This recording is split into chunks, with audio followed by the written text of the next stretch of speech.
Hey everyone, welcome. Good morning. How are you all doing? Welcome to Money Spaces with Kalu, right? So we do this every weekend. We try to talk about the economy, finance, investing, and we always try to talk about how it affects you. So we make it personal for you, like what's really happening and how should you interpret it and how can you use it. So what a week we've gone through if you're Nigerian. What a week, right? First of all, we heard that the government was quote unquote broke. We had this topic last week, didn't we? We talked about it if the nation was broke, right? And then we see the dot that the naira just crashed all week, right? I mean, 618, we're hitting 700, and it's not stopping. Everything is just going down. I saw those reports from SBM Intelligence, and they were painting this picture that was just. I mean, you have to read the article to believe it. I put it up on the page, right? And they're talking about. I mean, this is figures that are out there for anyone to more or less to see, right?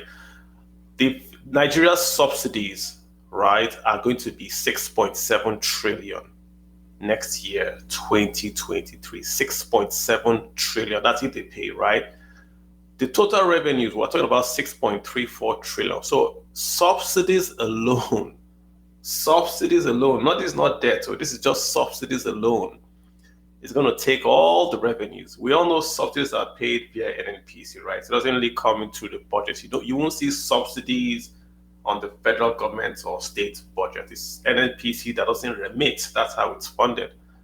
And then what we're talking about, I mean, this is a crazy report from SBM Intelligence. If you haven't read it, just go look for it, right? They're talking about the benchmark has been $57, right? That's our oil benchmark, meaning that when we sell crude oil, once it's $57 and below, that's what goes to the budget, right? That's what goes to FARC to be shared.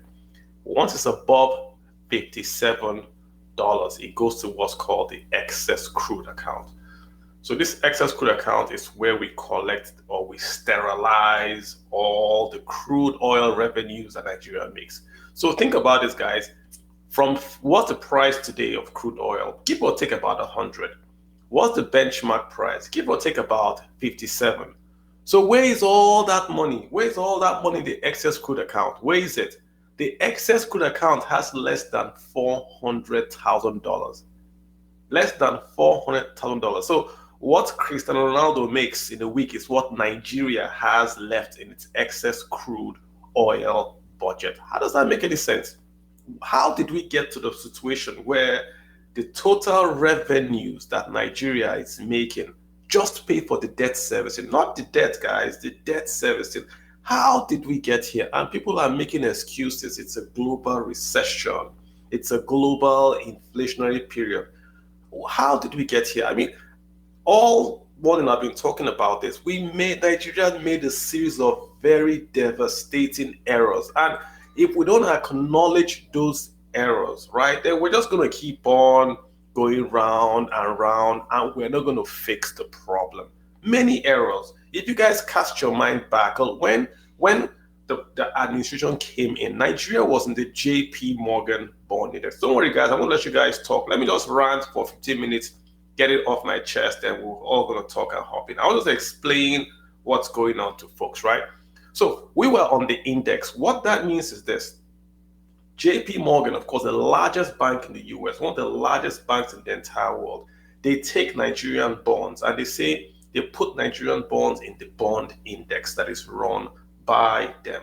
What that means is if you want to invest in emerging market bonds, you automatically are buying Nigerian bonds. So think about it, right? That means that automatically, right, you are just getting, what's it called? You're just getting for foreign investments from across the world. Because anyone that's trying to buy bonds and you are on that index, by default will buy bonds, Nigerian bonds. So we're like making it easy. We're selling bonds, folks were buying, everything was good. This administration came in, there was a recession, oil prices fell. Yes, there was a recession. What do you do in a recession? Well, you either remove the largest cost item to preserve your foreign capital, and you devalue your currency. So we should have devalued or stopped subsidies. What did we do? We did not devalue, we did not stop fuel subsidies. Then JP Morgan warned us. They warned, they said, hey guys, if you guys don't fix this stuff, we're going to have to take you off the index because you cannot, we want to sell bonds and we're not getting the dollars out of Nigeria. So you're going to fix this. We said, no, we're not. Who is JP Morgan? Who are they? We're a war against disciplined people. We will fight, not talking air. And eventually Nigeria was kicked off the JP Morgan index. And that's where the whole problem started, because now we have to go and start borrowing euro bonds, pretty expensive. But all this while, guys, remember, we never devalued, we never stopped paying fuel subsidies. The only time we devalued was we then created, right, this import-export window. So they devalued on the import-export window, and then they left the official currency the way it was for years. And this kept on happening, right? So you had a differential between the official exchange rate and the export-import window. It was just recently that they moved everything to NAFEX. We now use the NAFEX rate, and the NAFEX rate is still less than 500. The market is about 700. It got so bad, CBN is paying 5 naira. So if you exchange dollar, they give you 5 naira. Come on, guys, 5 naira, like school feeding program. 5 naira when you exchange your dollars. No one's going to do that, guys. So this is a man-made economic catastrophe. Anyone telling you we're not broke, it's global, it's lying to you. If you earn 100 naira, but your expenses are 200 naira, and you cannot pay, what are you? If the CBN stops printing dollars, or printing naira, I mean, can the federal government pay its debts? No. So the only reason why they can pay their debts is because the CBN is breaking its own laws to print. The last report I saw, 19 trillion. I'm not even going to convert that to dollars. 19 trillion. CBN, this is not the debt. This is just the CBN printing. What kind of countries? What's going on, guys? I mean, you have to calm down, understand what's happening, that the country is broke. Our revenues are going to pay for subsidy. And we have no plan to devalue or to do a drastic spending cut that would really solve this problem. Even in America, that they have the right to print, and they are printing dollars, global currency. You see them talking about cutting taxes, cutting taxes or raising taxes. You see them talking about cutting spending. But we here, no. We're spending 5 billion to build a library for National Assembly. Have we sold any presidential jets? Have we? Has anyone sold? Has anybody cut his salary? Have you seen any facet of the federal government's expenditure being cut? Have you seen any? Has foreign travel stopped? Tell me what you've seen that has changed as the country is going, the revenues are basically crashing. Show me. I want to see. The subsidy is still being paid. We cut health and education budget to transfer money to pay a subsidy. Who does that? I mean, do you guys understand what's happening? That they are taking money away from your children so we can drive expensive 4x4s? For crying out loud. Okay, guys, so I don't want to, if I continue, I'll take my phone. Obi is here. Obi just switched me off. She's a co-host. So, Obi, hi, welcome to the party. I mean, I don't want to make it sound fun, but this is the only way I can make it sound that I don't get too, like sad or depressed. Guys, there's a problem, right? Hi. How you doing? How you doing? I am doing very well, yeah. I do agree with you. There's a very big problem. We have very deep-seated issues that we don't even know how to start any quagmire. We don't even know how we're going to get out of it. Because even like I tell a lot of people, no matter the outcome of the 2023 elections and who was at the end of the day become the president, we still don't see things, a lot of things. We still don't see a lot of things aligning or coming back or becoming better. It may not get worse, but it will take a long time before we really get ourselves out of this whole mess. But I tell you what, Obi, and let me just talk to the people that are listening, right? It's not a hard fix. It's not a hard fix. The only solution, yeah, I can tell you that. I can tell you, give you three things that they can fix it. You see, it's not a hard fix. The problem is that the guys that are in right now do not have there's no incentive for them to fix it. Because why would they? They're going to go out in, yeah. So why in quote unquote, why ruin the quote, and I'm over quoting here, legacy that they have built? Well, they've not increased fuel subsidies. So why increase it? Why take it off now? You might as well leave it for the next guy to come. So that becomes a banana peel for the next guy coming. Yeah. Even if the next one comes and then they do eventually take off the subsidy, yeah, people are still we're still going to suffer for a while before things balances out. I agree with you, but no. Let's not do it now. Let that suffering begin to ease up. No one is going. Obi, the central bank governor, for months saw inflation rising. He did nothing. They had MPR meetings. He didn't increase rates. He left it alone because he was running for office. Then he lost office. Then he increased the rates. So this is the mindset of this. The folks that are in power right now have no incentive and are not going to take hard decisions to fix the country. It's an easy fix. When I mean easy, guys, I can give you two steps to fix it. You have to stop spending. That's number one. Once you stop spending, you open up remittances. You reverse this dollar imported inflation when you bring down the cost of the foreign exchange. Then you use investments and remittances to invest in infrastructure. We don't really have to go down this route of increasing taxes, of borrowing to invest. We don't. A long time ago, I posted on Twitter, give me the license to build a railway from Lagos to Calabar. I will do it without debt to the federal and state government. I posted it. Lots of folks came to my Twitter account and were laughing and were mocking. Even the media spokesman of the president came and was laughing and mocking. 2 years later, the federal government passed a law that allowed them to invest in infrastructure without borrowing. Exactly the steps I had laid out. It's not rocket science. I didn't invent it. It's called domiciling receipts, securitizing receivables. I didn't invent it. These things are out there. You don't have to be a rocket scientist to go and increase remittances. If Emeka, in quote, is in Houston, Emeka is never going to send money to Mama Emeka in Aba for 450 naira. It's never going to happen.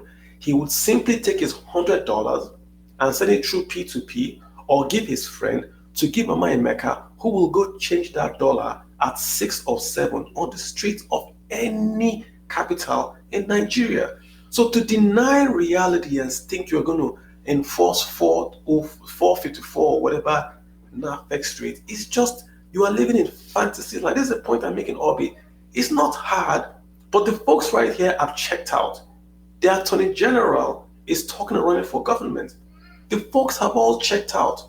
So no one is going to be there to take the very difficult economic decisions that need to be done today. This is the thing. I think one thing that has actually helped me is we have economic advisors. We do.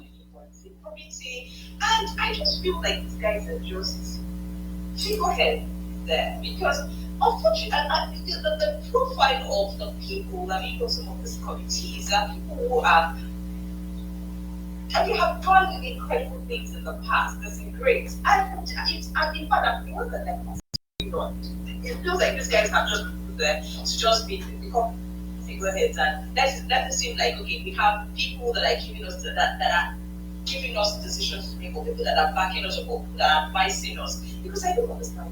I personally don't understand what is going on. Why? And we've got two speakers up here already, so I'm going to let them speak. But Obi, explain to me, like a 5-year-old, why you would shut the border of a country that 35% of their GDP growth comes from trade. Someone should explain to me why you would shut the border. Not, you can shut the border for like a week. US had an issue with Mexico. They shut their border for So why would you keep the border shut And then let me explain to you what they did, right? They opened up the border, and I'm going to quote names for Dangote and some specific folks to export cement. The borders were opened for specific. Why did you open the border for them and close the border for everyone else? So this is the point I'm making. It's not. I mean, it's that no one is okay. The monetary policy. There is no coordination between the monetary, the fiscal, and of course the executive in directing the pathway. The central bank governor has said if you want to import rice, he wouldn't give you dollars. So he has banned that from getting FX dollars.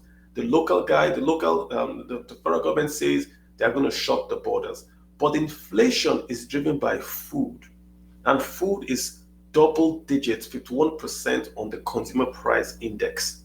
So somebody would have to step back and say, what's the staple food in Nigeria? It's rice. So if we ban rice supply goes down, the cost of rice goes up, so inflation goes up. What would happen if we allowed rice to just come into Nigeria? Then inflation, that CPI portion, goes down a bit.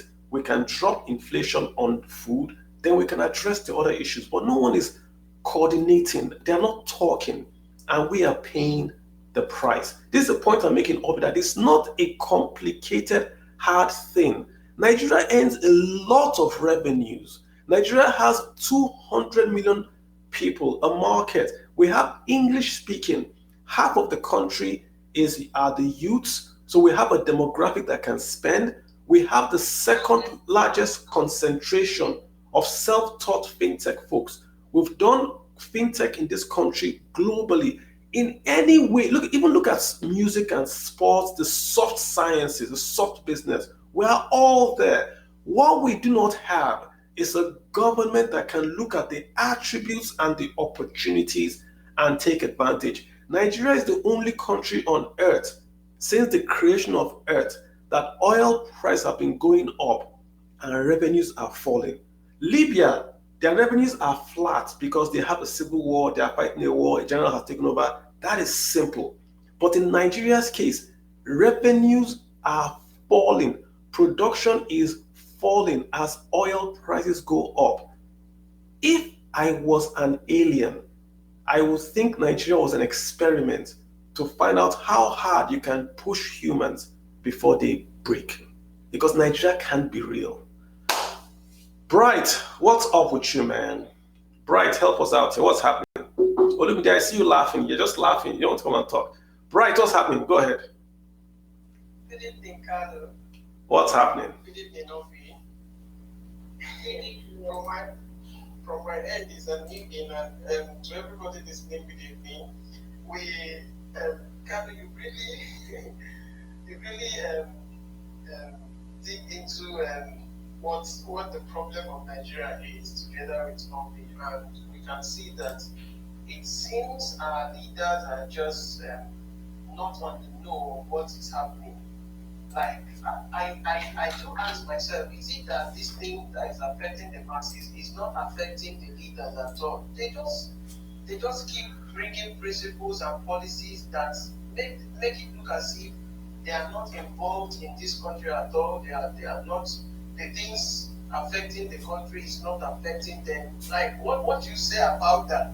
Why are they so relaxed and they're not doing anything at all? And even when they bring a policy or they take an action, and you think it's going to solve the problem, but the action ends up intensifying the matter on ground already, and it confuses me especially. And then you see that okay, so Carla, I don't know what you say about that. I mean, let's talk about ASU. So we know university, with no country. This week I've been arguing with people about education because I wanted to make this point to Nigerians about education. They don't get it, right? Sorry, I don't want to use that language. I think I want to just make that point. There is no country on earth that has grown GDP per capita without investing in education. None. Education, that's correct. There is none. If you go back, the challenge is still up.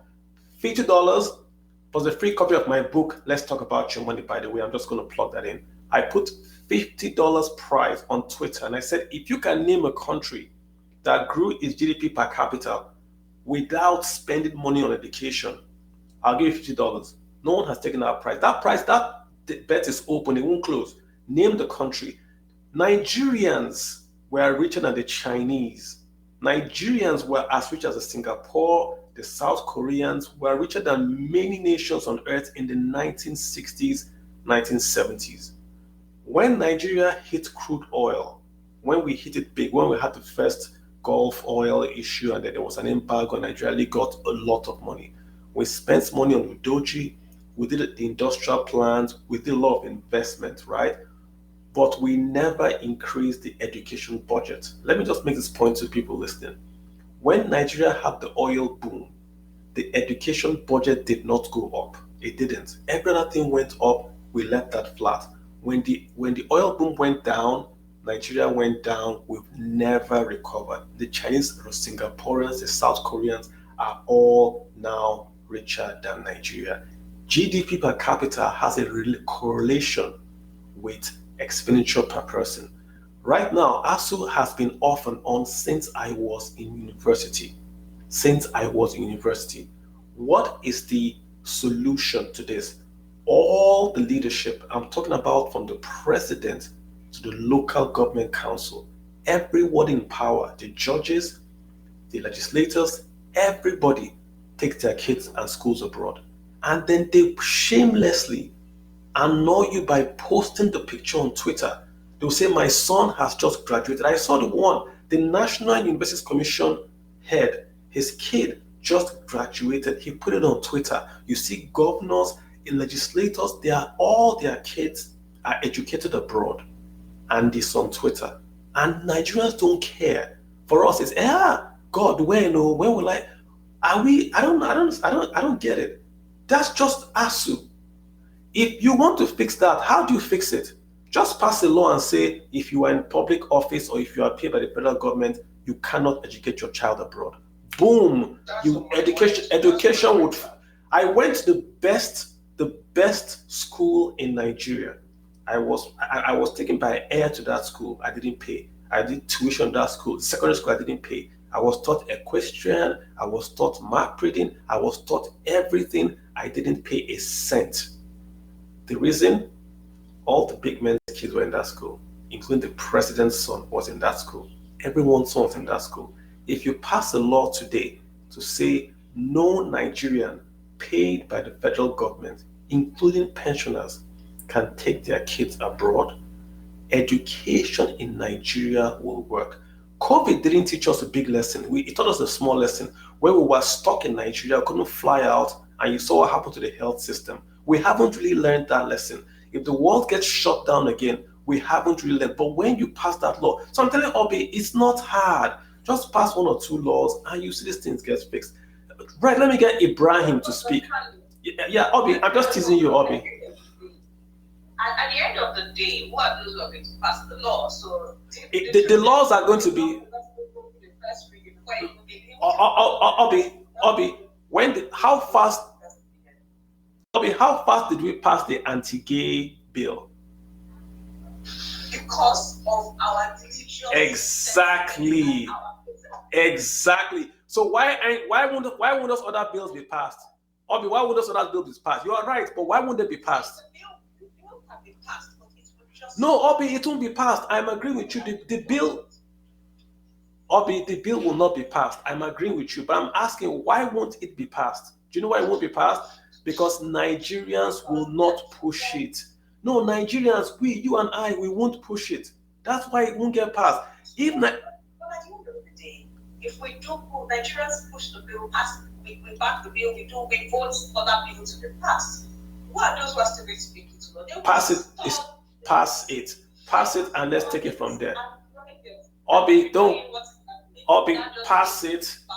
Let's ask Ibrahim. Ibrahim, this is Mustic Connect. What do you think? You can unmute, sir. Ibrahim, how you doing? Go ahead. I've got an ASU guy here, and I'm going to put Tobias in ASU. Ibrahim, hi, go ahead.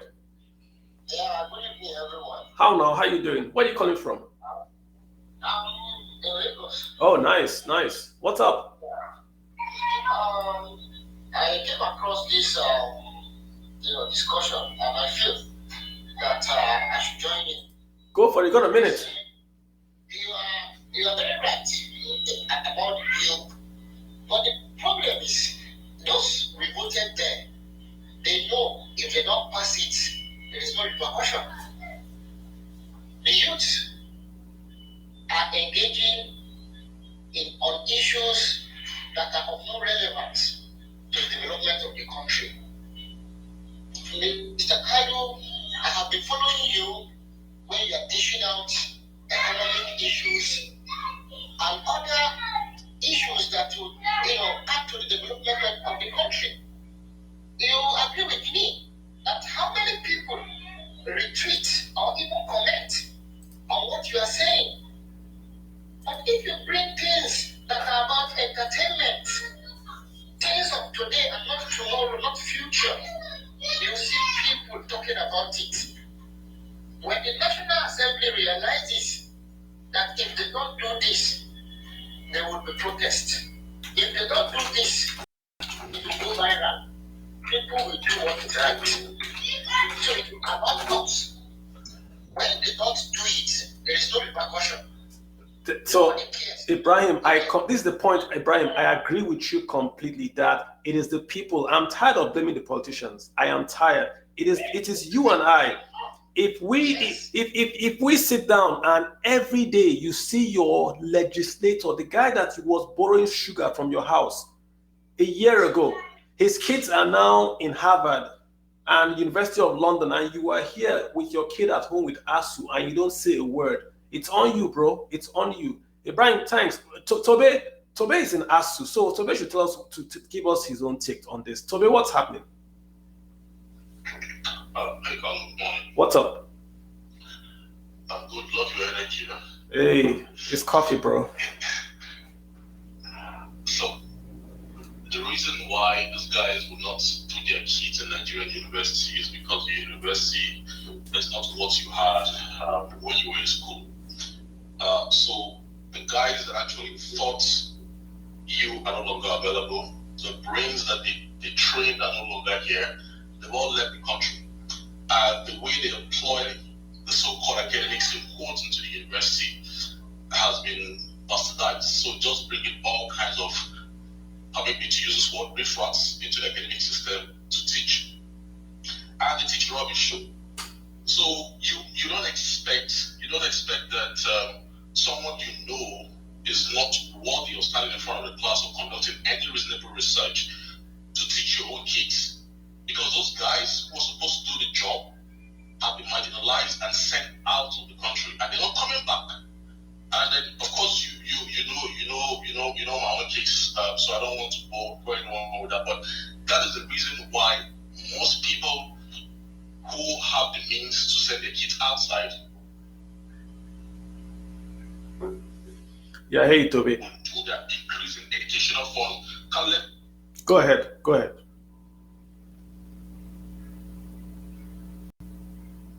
I'm saying you're just breaking up, Toby. That's what I'm trying to say. You're breaking up. You're in the matrix, so that's what I'm trying to interrupt you. So, Toby, if you can hear me, you're breaking up. Yeah. You're back now. Oh, okay.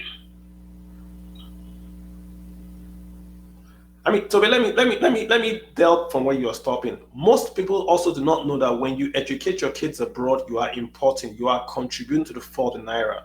So I get it why your kids are abroad. I'm not hating on you. But once you take your kids abroad to school, you are also importing, you are also contributing to the fall of the Naira. I'm just saying, I'm just giving you the data. I'm not saying what you're doing is wrong. I'm just giving you the data. Hey, Aizol, that's Sozil, A-I-Z-O-Z, Aizozil. Hey, what's up, man? Hey, go for it. What's happening? So, you were talking about a bill which got me interested. Mm-hmm. You said that you favor a bill whereby government workers should not be able to take their children abroad. Yes.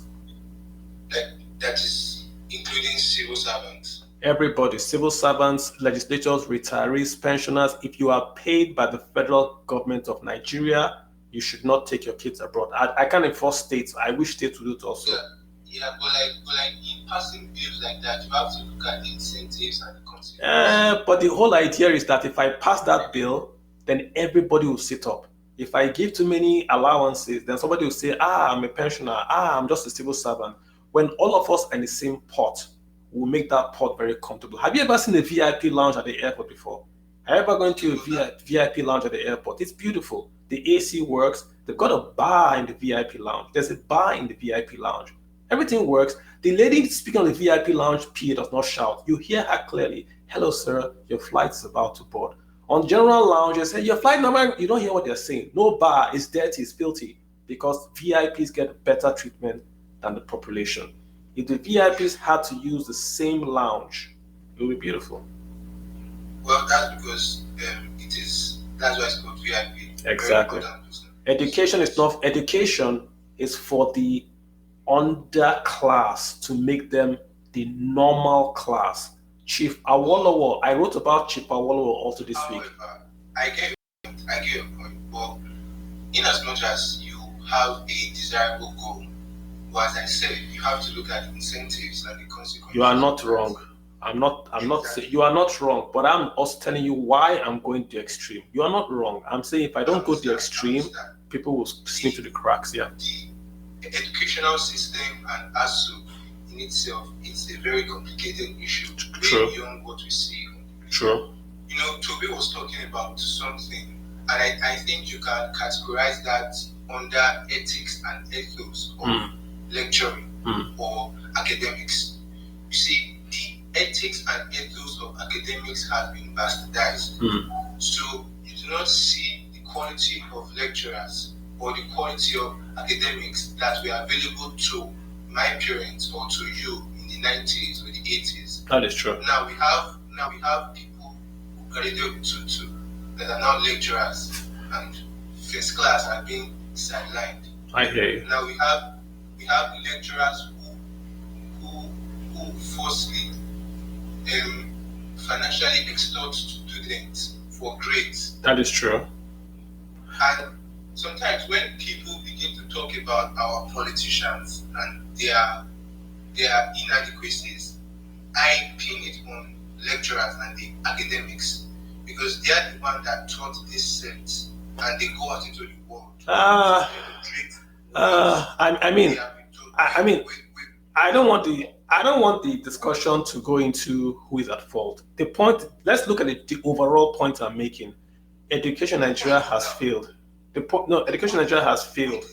The federal government cannot be categorically blamed for the fall of education. Who should I blame?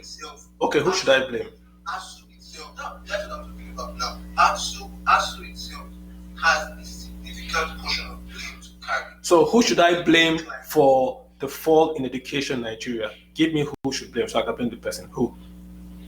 I'm not saying I want to give you someone exactly to blame. I'm only saying that categorically you cannot blame the federal government in as much as they have their own inadequacies too. But ASU itself has... I don't like ASU. I don't like ASU as you know. I think ASU is holding kids hostage. They are playing a hostage game with the kids. Let me put that out there. But the point is that the federal government has the power of the purse. ASU cannot sit by if the federal government is building $5 billion library in NAS, maintaining a private jet, spending money on universities is it in Afghanistan? Where did the president send $1 million to? Was it Afghanistan or one other country? And then ASU will keep quiet. That's the point. So if ASU wants to put you in fire, don't put palm oil on your body. That's what I'm trying to say. So let me get someone to hop in here, like Shady. Shady, what's happening, right? Hello, good evening. How now, Shady? How you doing? Have you finally left Arsenal, or you are still struggling there? I'm just asking a question, just passing. You don't have to answer, but go ahead and make your point. Thank you for what you said, and Bobby pointed out, I think the whole answer to everything that is happening in Nigeria today will sum up to the term used by Sanusi Lamido Sanusi: vested interests. Vested interests. Because if we can have a relationship with the CBN governor to get $1 million at 420. Mm. And I do Sheraton and sell it at 600. Why do I need to work? Why do I need True. to allow things? True. Why True. do I need to allow things work? True. And so the question is, we don't know what it is. My own thought and challenge is what can be done. And I think the only thing, I don't know how to happen other than calling for what I'm not supposed to call for. Is it pressure? A wipe. And the reason I'm saying this is it's no longer just about those in government. Those in government were on our side some years back. Yeah. Those on our side are aiming to go into government to do worse. Yeah. Yeah. It's all like, you're right. I mean, what you're saying is that even the folks that are outside want to get in there to just continue the nonsense that's going on. I think the only reason why people are a bit calm, I think, is that people are thinking that it's just going to be November or during February, we're going to have a change of the government. So people are like, let's wait till maybe the new president comes in and possibly they can change this. In my mind, I think people have lost hope in the current people and are waiting to give the new incoming guys a chance. I think that is a good reason. I think if the elections happen in such a manner that it is seen as free and fair, and that whoever won actually won without any issues, right? What you will see is that there will be such an import of foreign direct investments and remittances that most of the dollar speculation, most of the malinvestment that you see going on will disappear in the next 2 to 3 months of the new president. But then the president will then have to take the reins and then try to push forward. So I think there's a lot of investments that are just stopping and waiting. I have friends that tell me they're not going to do anything from now till the election because they want to see who is going to win. If this candidate wins, they think it will be better for investment than this candidate. That's what I'm hearing from people. Yeah. Yes, that's true. On the other hand, to answer all these questions, when you look at the caliber of people who are supposed to be the economic drivers, it is then you appreciate when they say executive powers or rather political power supersedes quite a lot.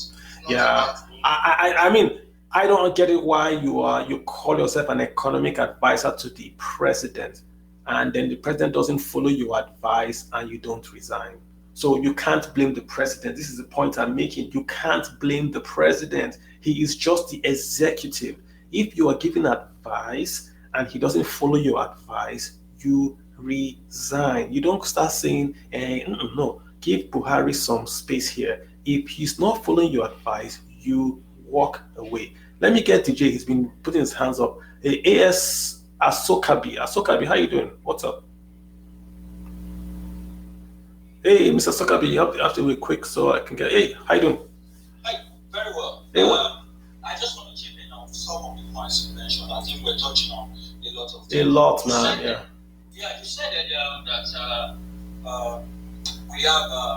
we have presidents that are being given good advice, and it doesn't. I mean, we have quality people around the president, and the family don't get to see their impact. You don't give good advice to somebody that is, don't permit my work, that's totally empty. Somebody who doesn't have insight into what you're talking about.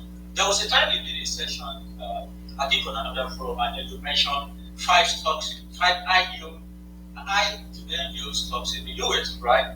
And then I took those names down and then did my research. And I noticed that those companies, about 3 of them, they've consistently paid dividend for the last 20 years, quarter on quarter. You understand? So, put me as a Buhari and make you, let's say you are the advisor now and I am Buhari. The moment I get quality information as a political leader from my expert, so to say, because I have the capacity to understand, it's easy for me to understand and implement such a thing. What do you want to teach Buhari in economics that he even, let's forget about implementation. What exactly do you want to say to him that you understand? Yeah. You ask him the question at interviews and he's giving, you ask him the question about, let's say, a forex, right? And he's talking about agriculture. How do you discuss this with that? So I hear you, bro. So let me go to the next slide. Let me go to the next one. Sorry. Emefiele. I don't know who's boss. Personally, I don't know who's boss. You've triggered me. I don't know which boss between Buhari. You have triggered me. For me, it's got to be Emefiele because it's a one that is assumed to have gone to school. I can't feel education in this book at all. Because listen to him talk about shutting the border, talk about chasing Abokiyeles, talk about assaulting individuals for something you're supposed to come up with a policy to address. We have forex. If I want to go to, I'm a Christian, if I want to go to Israel or Saudi, if I want to, easy. PTA, I get it easy, but I can't get it forex for business. I can't get forex for business, and we're complaining. We are all worried about, we're complaining about why we are 700. Anyone would have seen 700, 1,000, 2,000, anything 5 years ago by just watching the making policies, right? Ask to go to Israel, ask to go to Saudi Arabia for prayers, and your dollar is available to you, But for business, you are lining up. Yeah, I mean. A foreign investor was asking access. A foreign investor was saying that you're giving us great dividend, but we can't take our money out. Yeah, I mean, DJ. No, DJ. I think you triggered me when you mentioned Emefiele. You triggered me, and I don't want to be triggered this meeting. That guy, you see that guy, right? Sorry, don't forget that it was said that his ticket or whatever you call it, presidential whatever, was bought by farmers. That's a kind of which farmers? Right? Somebody that giving CBN government money as intervention. Oh God. I don't think Emefiele can account for 5% of the amount dished out as intervention. It's failed. They've done the audit and it's failed. The farmers say they're not going to pay back. It's in the papers. Google it. Farmers, they're not going to pay back. In a low, in a country where corruption. I mean, I'm not talking of the top countries now. It's just a below average country. Emefiele cannot be anywhere other than prison right now for financial crimes. I mean, good points. Good points. I completely agree with them. I think this is where I have some sympathy for the president because he's not an economic guy. But like you said, the guys around him, the Emefes that supposedly were the MD of a bank that had economic information, agreed with him to close the borders, agreed with him not to devalue. Emefiele said, "Come and fight me." Those are his words. "Come and fight me." Well, we're fighting him. Let me get someone else to speak here, Ashoka. Okay, maybe you bring me back. I want to talk about Venezuela when you bring me back. Venezuela, guy. Okay, I hear you. The farmer boy, what's happening? Yeah, thanks, Carl. It's great to be here again. Sometimes whenever I listen to your speech, I feel your pains when it comes to economic issues in Nigeria. As an angry person, I just have a few things to say. And I said these things at the beginning of this administration that a lot of people kept on throwing insults at me. First, when they said we should not bring rice to Nigeria without producing. The first question I asked them, what quantity of rice are we producing in Nigeria? How many is coming? Okay, now you said you want to help a farmer, you want us to produce our rice. You don't throw money to people who has not managed 1 hectare of farm in their life, and you are giving them money for 1,000 hectares, and you expect them to do magic with what? In a country that we don't even have the required machines to carry out just 10 hectares of rice cultivation, you want people to go and do 1,000. I gave this suggestion. I said, okay, we don't have the money and you want us to produce our own rice. Don't close the border for rice. Open it. Increase custom duty. This money, use it to build infrastructures for agriculture. The more we continue to produce, the more you continue to reduce what we are bringing into the country. Take it or leave it. We cannot produce rice in Nigeria and compete in terms of price with this developed country. It is not their fault that we are not investing on machines. It is not their fault that we are still struggling with 5 tons and 1 tons per hectare. These people are getting close to like 30, 40 tons. So they can sell at any price and still make a lot of money. But you see, there is a lot of things wrong with us in Nigeria. We as people, we are just a reflection of what our leaders are. That one is one. Sometimes I felt we are under a spell because you see somebody harming you, you see somebody doing something that will have a negative effect on you, but a lot of people kept on sharing them up. Yeah. I kept on asking for what? You see? So you're a farmer. Let me ask you directly. You're a farmer. This border closure, good or bad?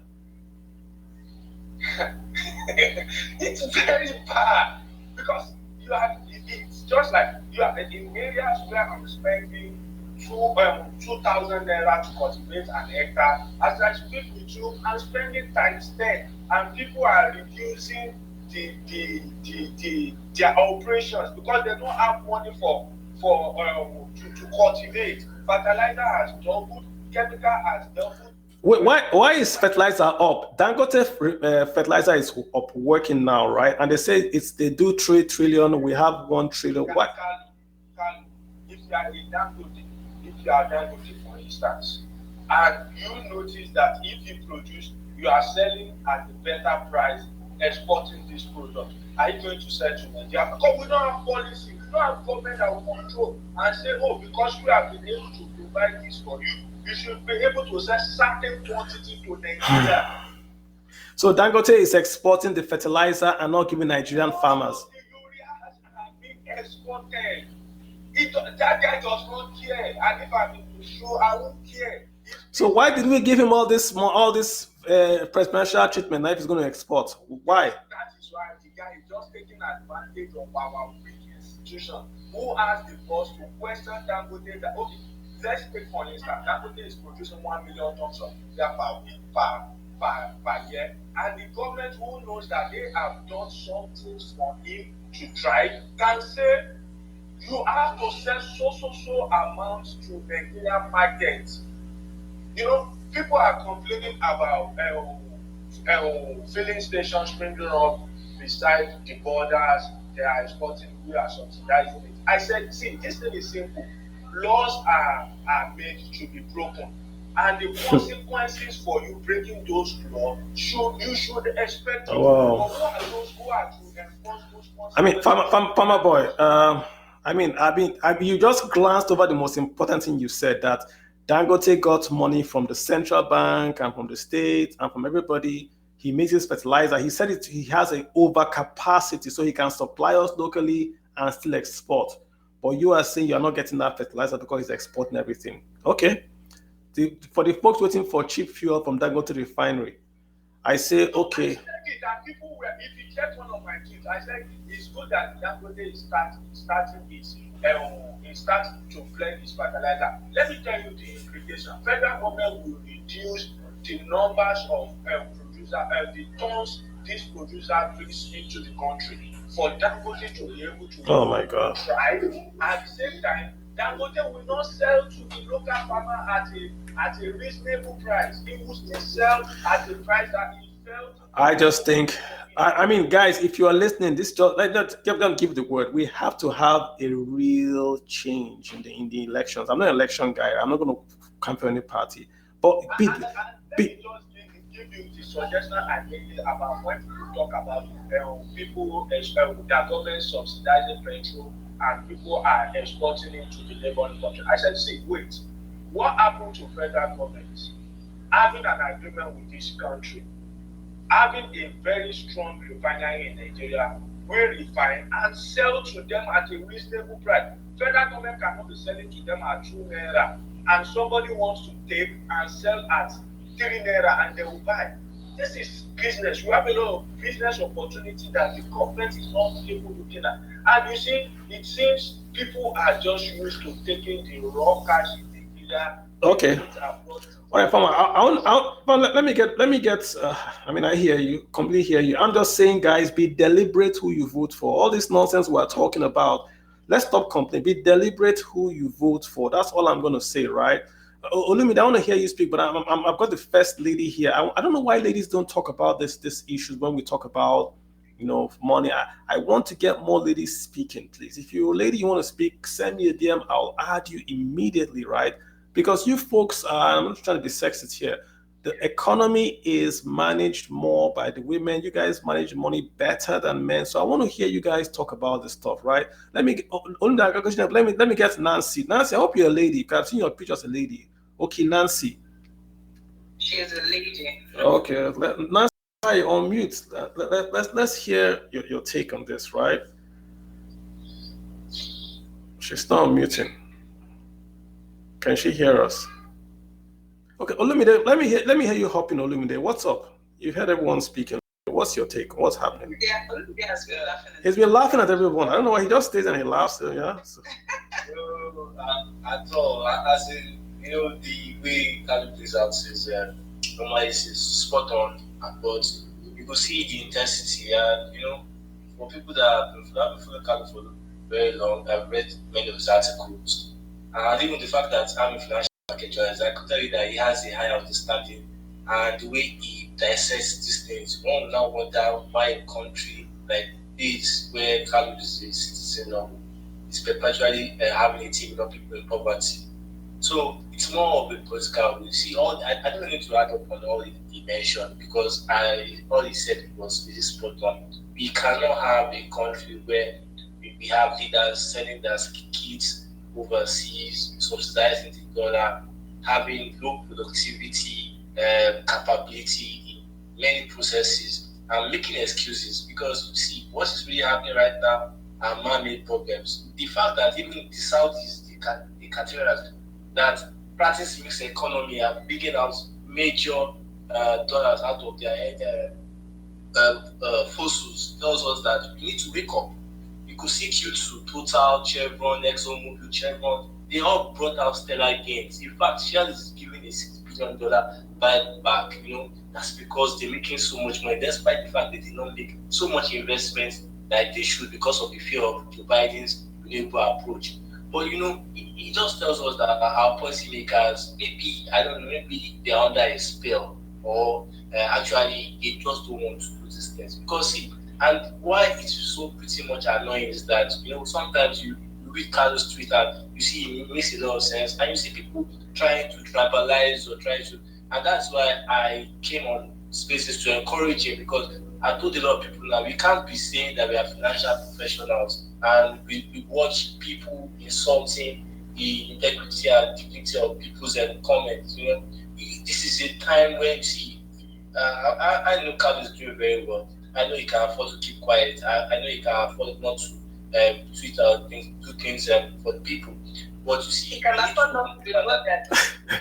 Exactly. You understand the sacrifice. Yeah, because it's hot in Nigeria.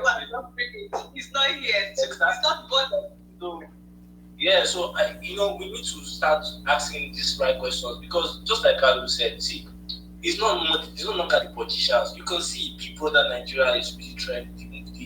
The program is really on because of the excitement. I'm not condemning the program, but I'm saying that, see, we need to start making more vocal statements around our problems, and the politicians will listen. Because look at the example of what you said now. For example, we spoke about the fact that, see, until our political leaders start having their kids, or they have some form of stake in the educational sector, it will still be music. And I remember the National Assembly, a House of Rep member brought that up, and she was shut down. She was embarrassed, in fact, down that period. So it just does it the country we are living.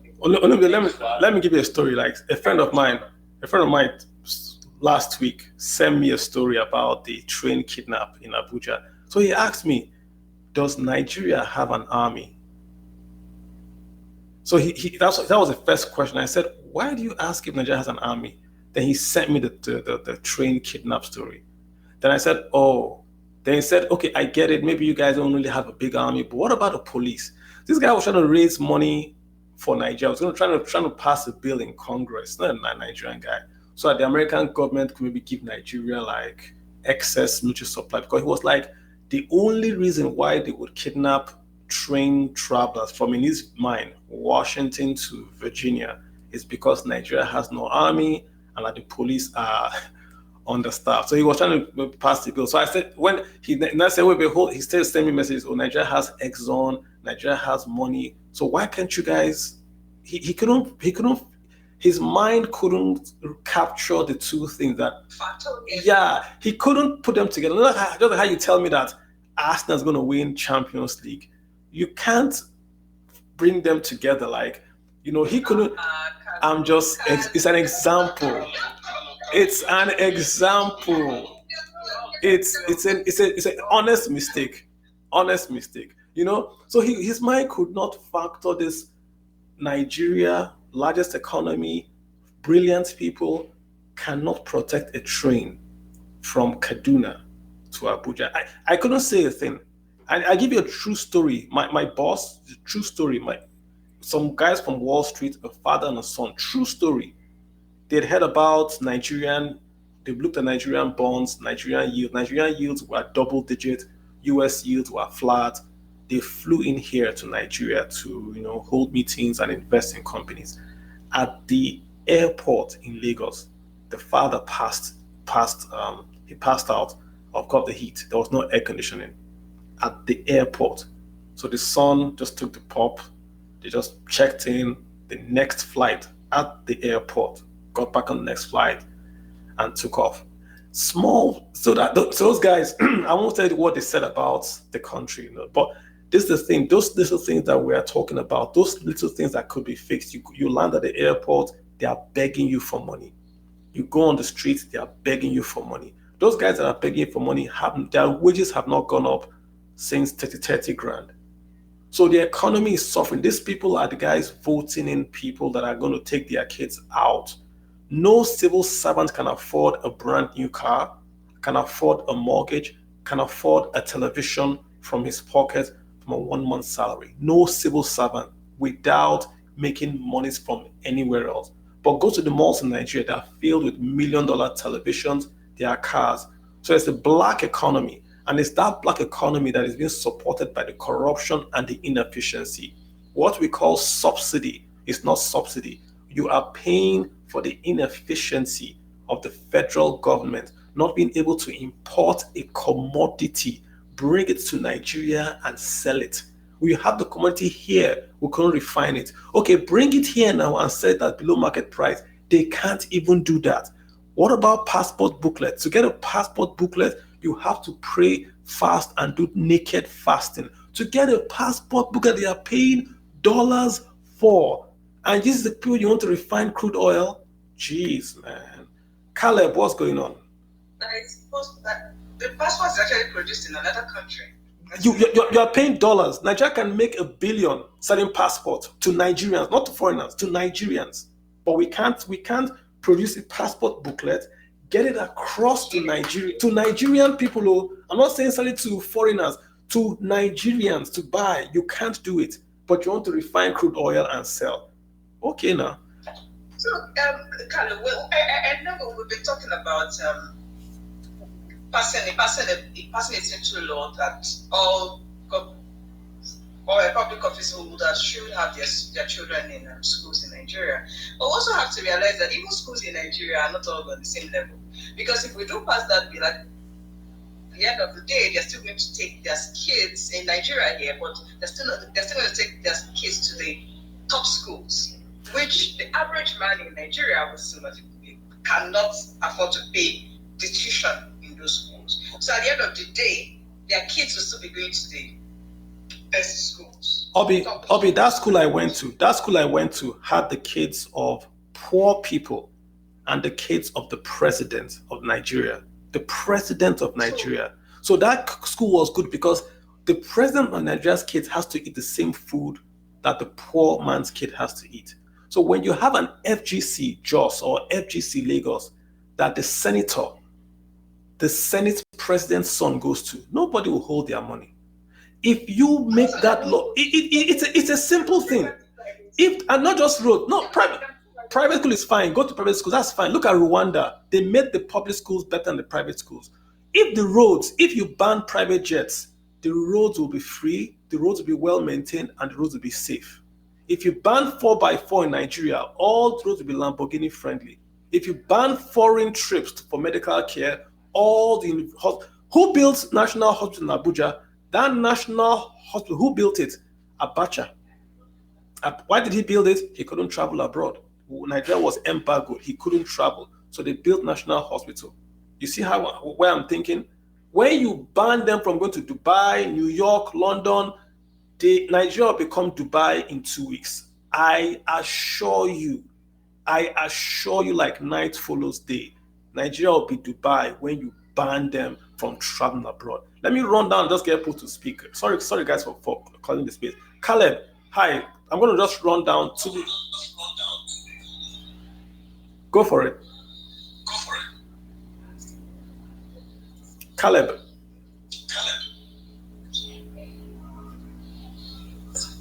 Caleb, we need to speak up.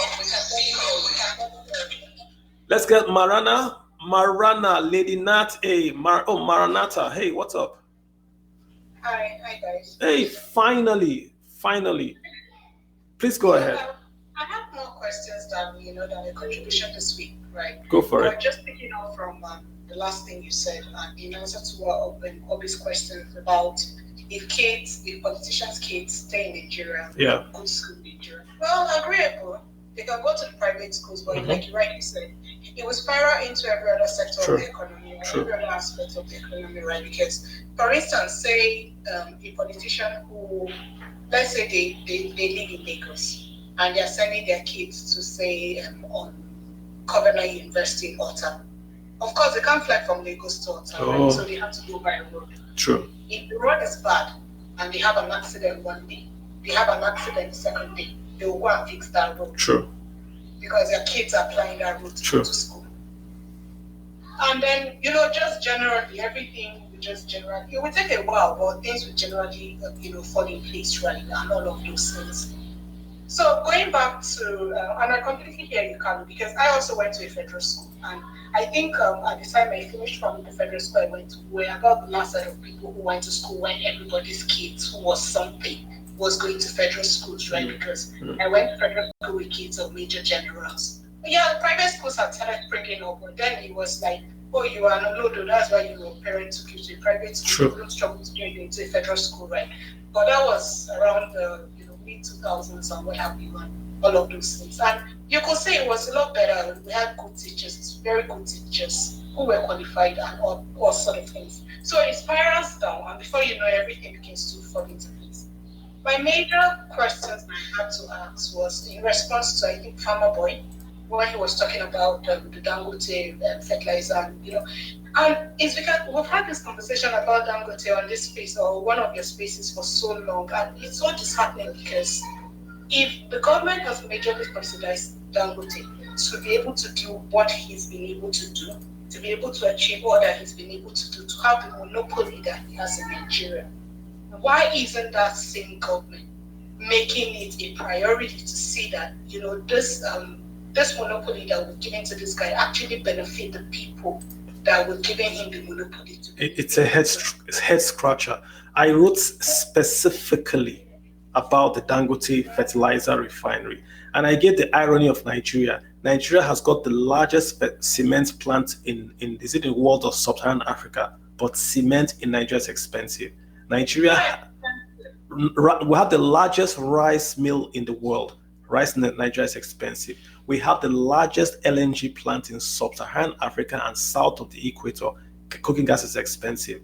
Everything we have large, but it's still expensive. Dangote got dollars when there was no dollar, 2014-15. He got dollars from the CBN. He got interest-free loans from the CBN. He got cheaper loans from the CBN, all to build this refinery. Lately, $2.5 billion, NNPC borrowed $2.5 billion to invest in Dangote refinery, to allow him to build a refinery. I support that because he's building a local refinery, he's hiring local workers, and it's going to stop the importation of imported inflation. So I support all those subsidies. What rackles me is, like you've answered, why can he not be mandated to deliver a minimum quantity to the Nigerian market before he exports. How difficult is it to pass a one-sentence law there to say, Dangote, if you make 100 bags, 40% must be local?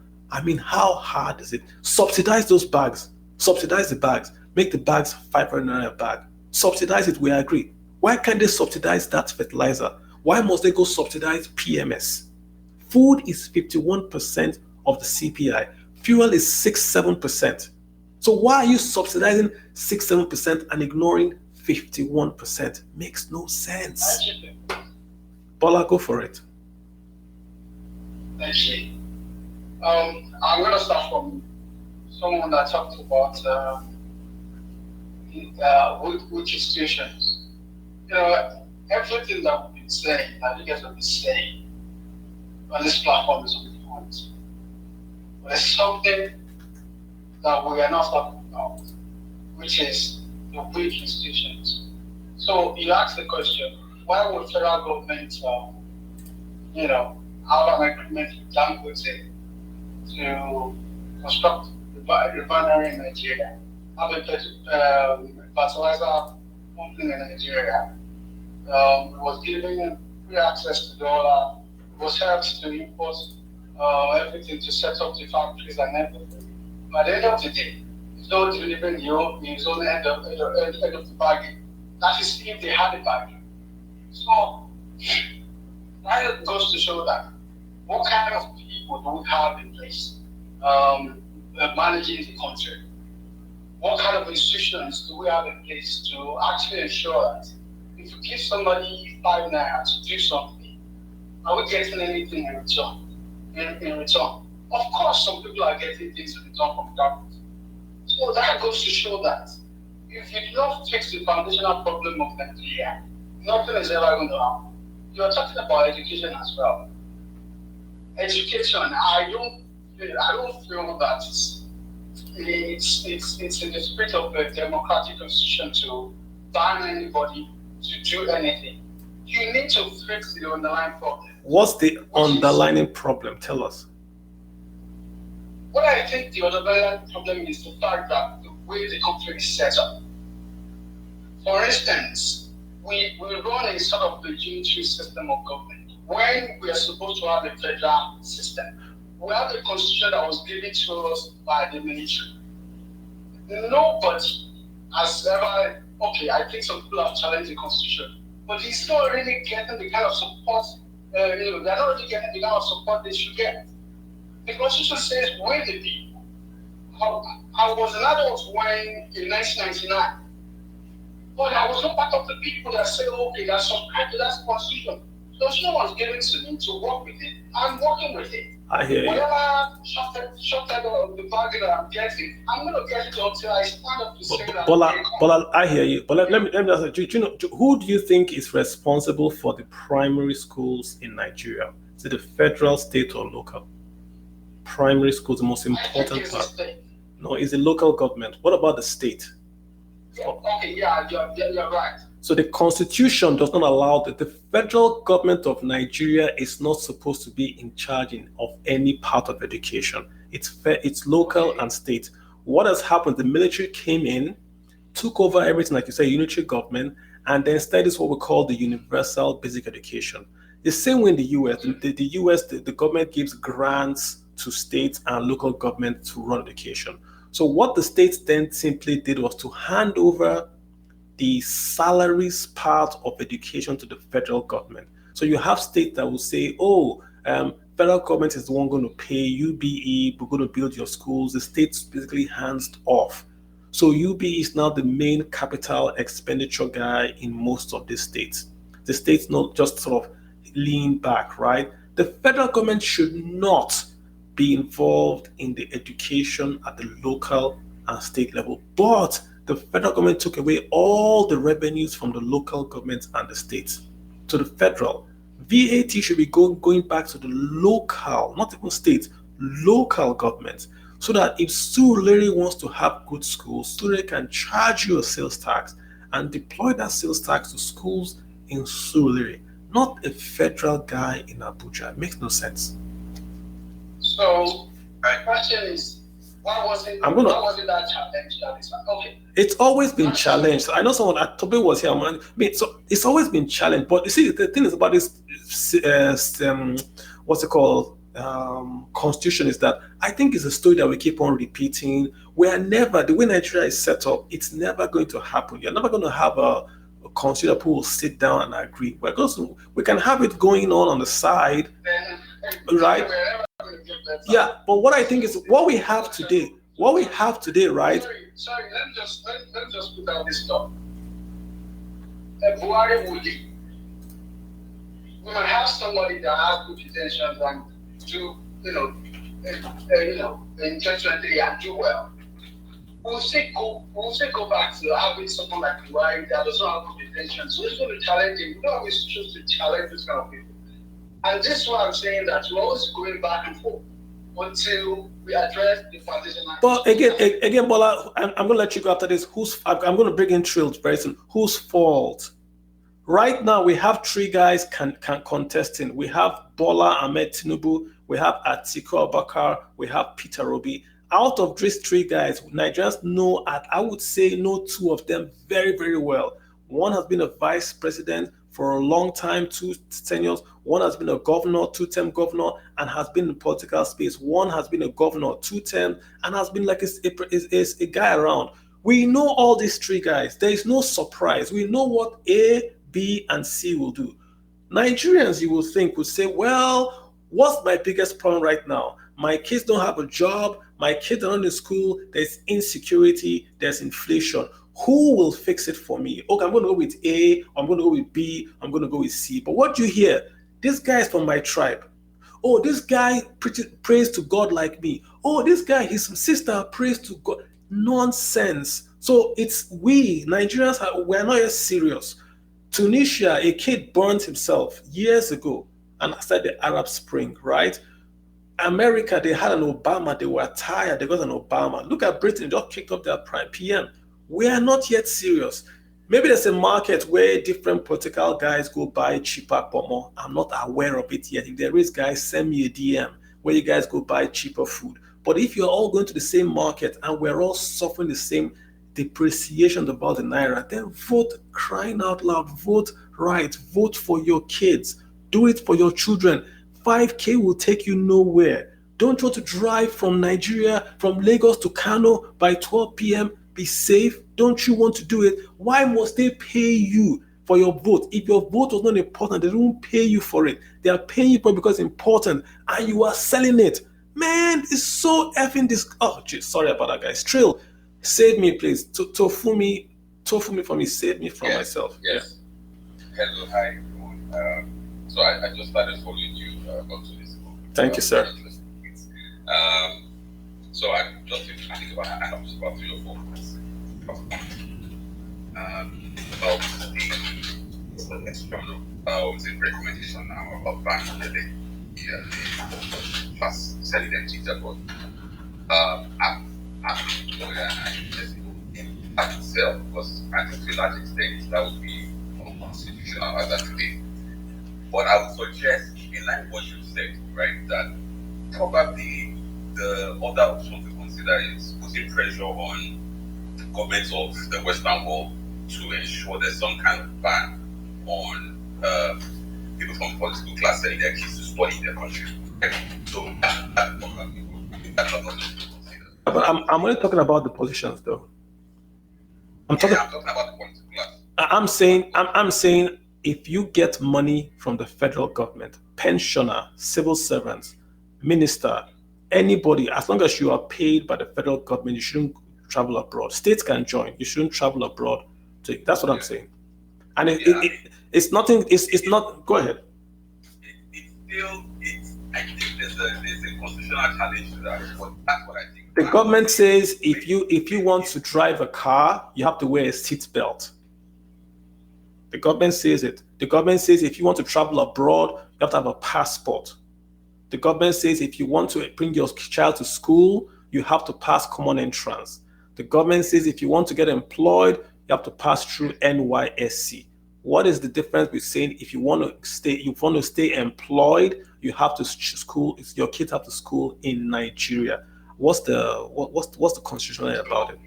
So if you're saying government says if you want to work for the federal government, yes. For the federal government, you must send your kids. That's more like. That's what I've said. So if it's a policy, yes, it's an exempting policy, right? Yeah. And the government in power at that time can seek to enforce it. If you want to send your kids to. If you then say, but it's different from saying you want to go and submit a bill proposing this, and then you go ahead and sign it into law. I think to a large extent that will be challenged. No, I'm not going to cut you off. No, I won't let you talk.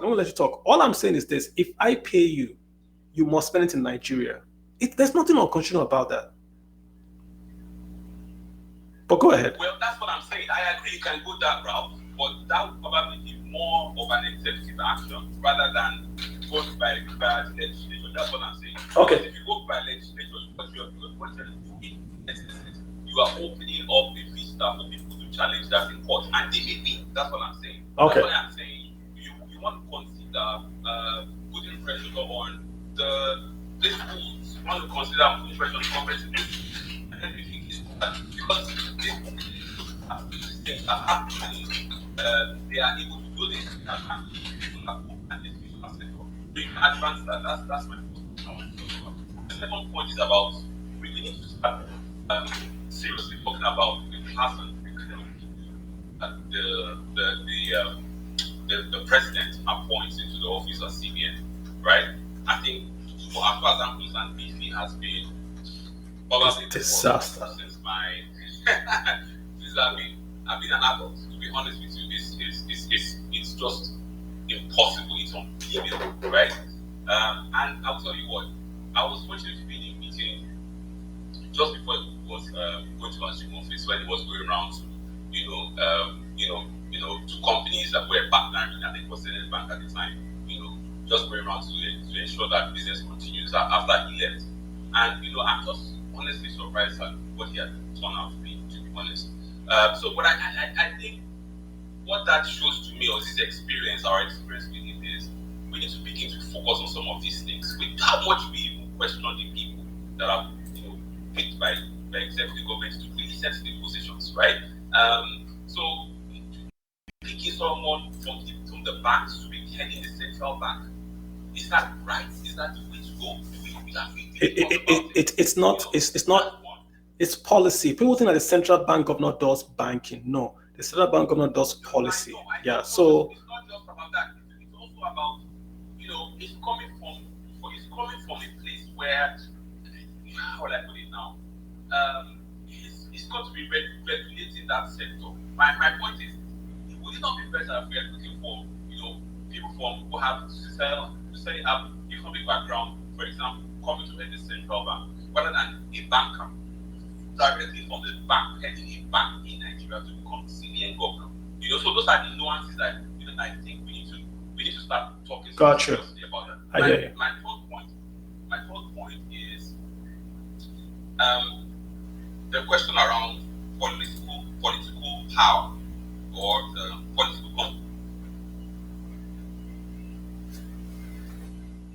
Trill, you're dropping off. What's up?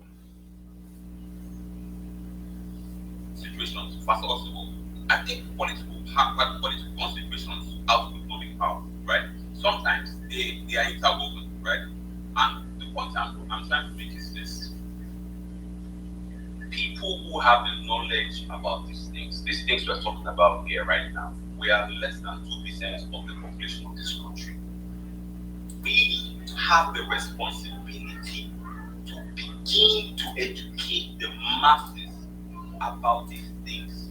The day the Nigerian masses, the day they become fully aware, or to some extent aware of these things, right? That day they'll be able to influence political situations. And if that happens, how you are going to advise the president about economic policies, right? Once he's giving that advice, he will sit down with the speaking cabinet, and at that point in time, they are far more thinking about political considerations and not economic. Yeah. I think the one thing we've taken away, Trill, is that we have to do more. I mean, I've been on Twitter for a while, and why I'm on Twitter is just I completely get you. You're right.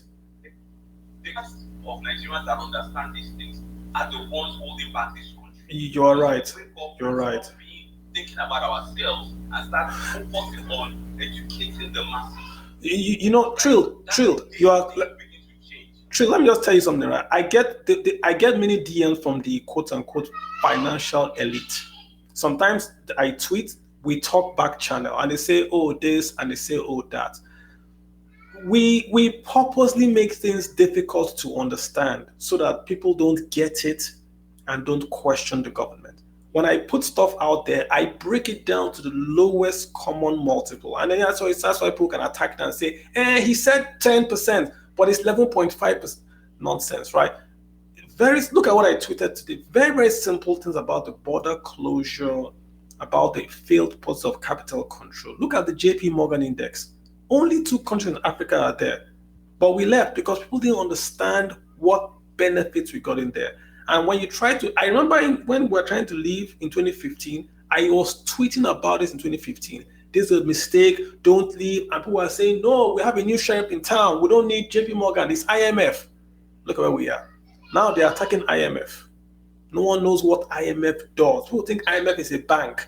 People think that IMF come and tell you, do this, then you do it. People don't understand what IMF does, but IMF, because you push that IMF boogeyman and everyone buys. So I hear you, bro. I hear you. Maranatha, you want to come back to? No, I think let's get someone to speak through if you don't mind. I mean, hang around. So yeah, Maranatha, do you want Hans to simplify? Yeah, go ahead. No. Just agreeing with what you said.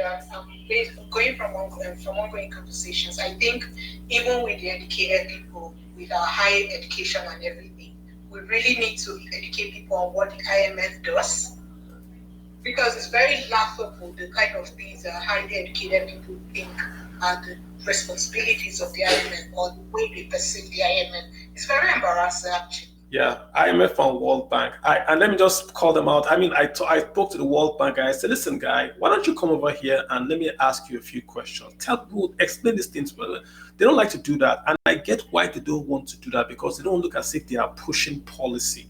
Like, it doesn't look right that they're in someone's country and are trying to tell the person what to do. But they are trying to help. There's a World Bank presentation on fuel subsidies that they did.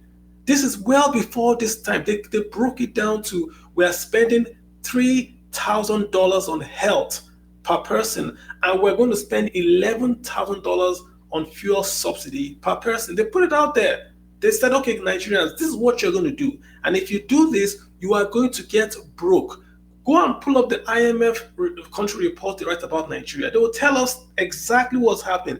If you do this, your revenues will fall and you will be broke. They will give it to you step by step. Nigerians will be like, no, it's Ondo Yibo, it's IMF. Leave them alone. We know what to do. We'll do it. And then we'll do, we're North Korea. We'll close our borders and we'll do self-sufficiency. What country on earth does not import food?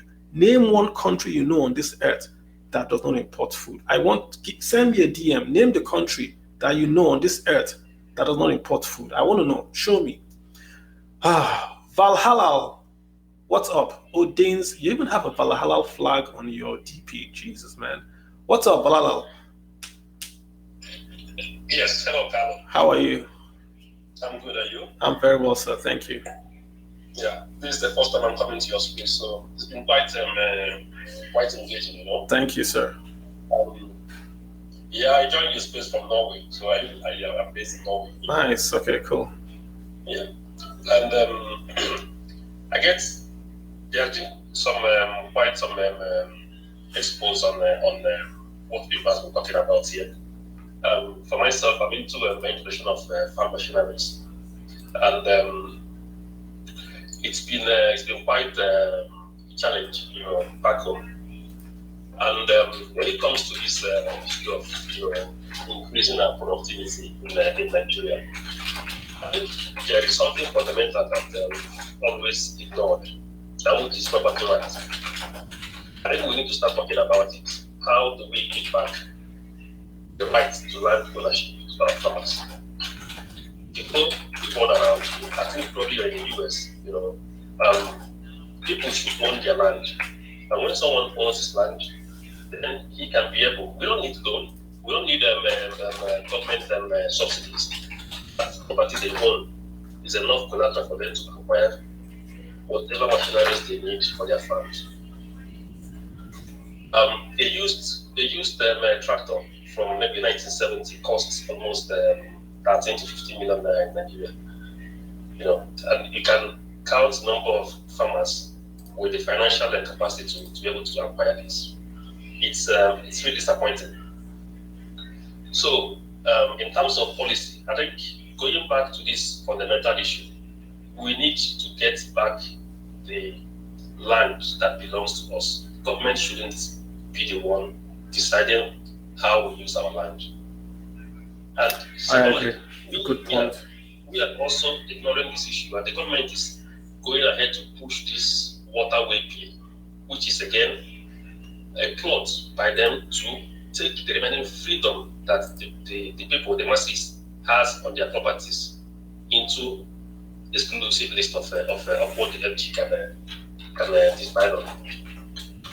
These things are fundamentally flawed policies, fundamentally flawed principles that we need to start from.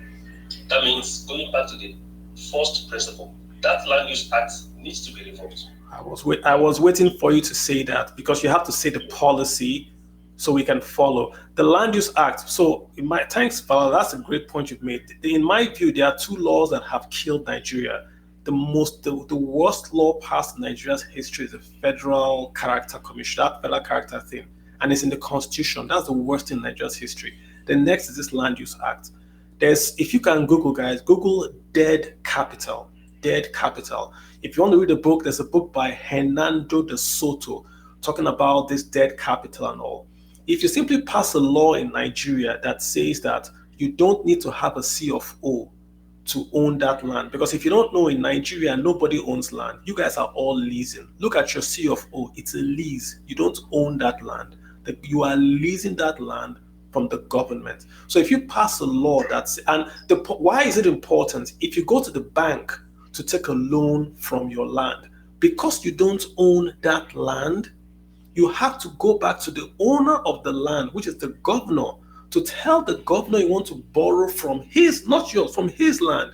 Then the governor approves that borrowing by allowing you to do what's called an equitable mortgage. So title transfers from you to the bank, but the governor has to sign off, right? Then the bank then holds that land as collateral and can give you a loan. This process can't be done by a poor farmer.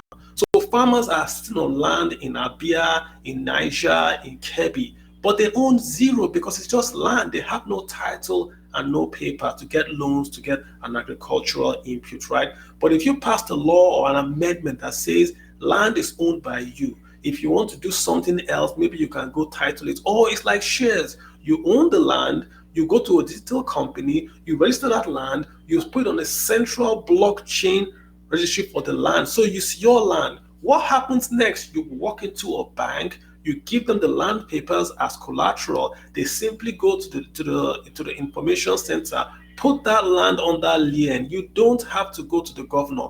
What have you done? You've instantly released about 9 trillion naira in wealth instantly to Nigerians across the federation. You can skip Lagos, you can skip Port Harcourt, you can skip Abuja. Just in those states, in Ebonyi, in Kebbi, in Jos, farmers suddenly have land. That land becomes wealth. That wealth becomes credit. They can borrow even if it's 10% from a bank.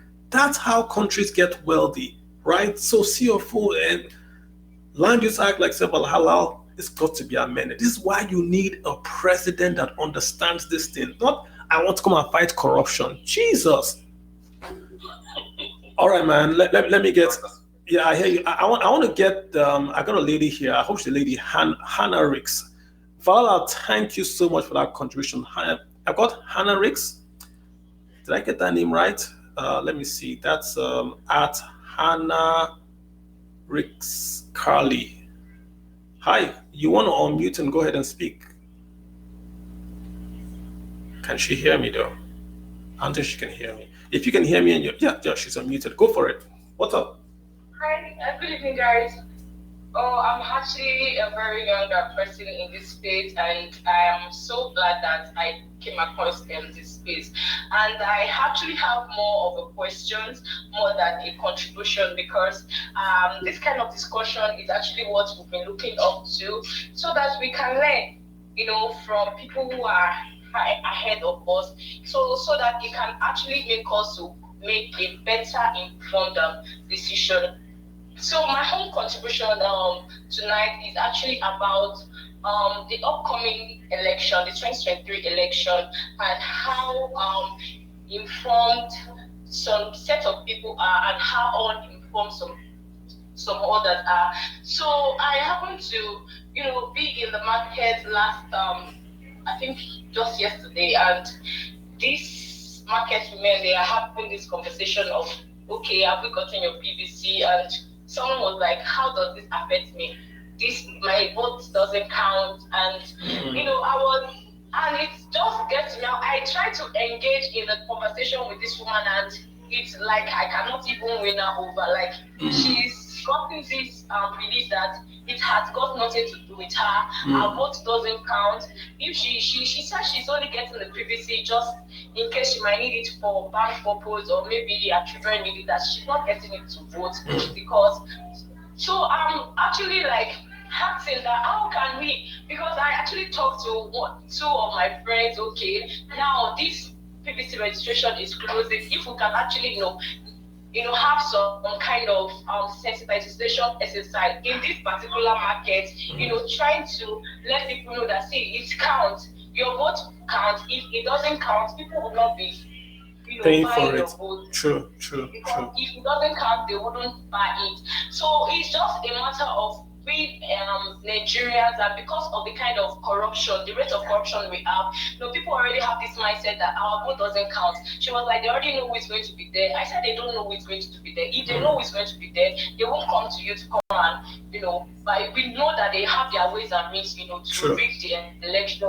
But then, if we stand up as one Nigerian and say that, okay, enough is enough, this is what we want to do, this is what we want to achieve, because they already know how to, to put fear in people and help us, and make us rather understand that this is how it is done. So no matter what you do, you cannot stop us. But then I have this belief that if we can actually stand up, if we can unite, look at what happened during the NSAS protest, which is actually a sad story, but then, we actually like made a move, we actually moved something. So I'm actually reaching out to, other young fellows on this space with me, that we can actually, do it. It's our own little way of, helping Nigeria. Let's go out there. Anybody we can talk to, let's try to sensitize them, tell them that, okay, see, this thing we can do is, let's look at our candidates. Okay, what has this person done? What history or do they have? What are their track records? What do they have? And we can actually together make Nigeria work. Okay, so I'll stop here for now. I mean, great point. And let me just maybe give you maybe a pointer, right? If you want to talk to someone about electing, don't go big. Just go very, very small and try to relate to them. And talk to folks that you can have direct influence over. Your tailor, your driver, your hairdresser, people you can have a one-on-one with. Try to connect how they vote to how money gets spent. Make it about the money and about how their kids cannot go to school if they don't vote right. I mean, it won't take one day. You've got to show your own personal commitment, right? One day go, do a follow-up, show them, and they start to listen. And sometimes people, you think they're not listening, they are essentially looking at you and trying to figure out what you want from them. Why are you so concerned about their vote? So sometimes they give you that hard brick surface, but stay on it. Try to convince one person, and then you've done your job. So I mean, great job of what you're doing. This election is, they always say, this is the most important election in Nigeria's history. If Nigeria gets this right, by the next election, I see lots of new folks coming to contest for local government elections, school boards, senators. If we get it wrong, this election gets wrong, there will be no more trust in elections for a generation or two. Let me just be very, very frank with people. Lots of people believed in elections because of Buhari. Lots of Nigerians voted because they felt President Buhari was a very, very incorruptible man that would come in and fight corruption and fight Boko Haram. That's why he was elected, not the economy. He was elected for Boko Haram and for corruption. And what has happened is that they have not gotten that wish. So now they are going to wish on someone else. If we get this election wrong, it's done. Alex, hi, Alexander Lawrence. What's up, man? Thanks for jumping in. What's up? How you doing? I'm fantastic. Great to be here. Very informative space. I'm learning a lot. I've listened to a few of your spaces before. Thank you for that. Yeah, absolutely. Just as an outsider, obviously, there's a lot I don't know, but I wanted to offer an opinion and get some feedback. First off, just to introduce about me quickly, I'm an advocate for a government that works by and for the people. I don't think that's an absolute thing. That's obviously a moving target. And I think a lot of the concerns I've heard voiced here are, well, most Americans or Nigerians I talk to wouldn't share this opinion. I think they're actually very similar to what, kind of in a different way, but similar views to what Americans are running into in their own system. Probably most democracies in the world, right? Because nothing is an absolute. There's no perfect, kind of representative government and no absolutely, 100% bad one, right? So somewhere in the scale. I'm a supporter of, obviously whatever candidate, I haven't particularly, I'm not endorsing anyone, but whoever offers that. And I'm very strong proponent of fiscal conservatism and allowing entrepreneurs and businesses to help spur the economy, as we have some really spectacular ones in the U.S. that have changed the American economy in the last 30 years, right? From big tech companies to the Elon Musks, etc.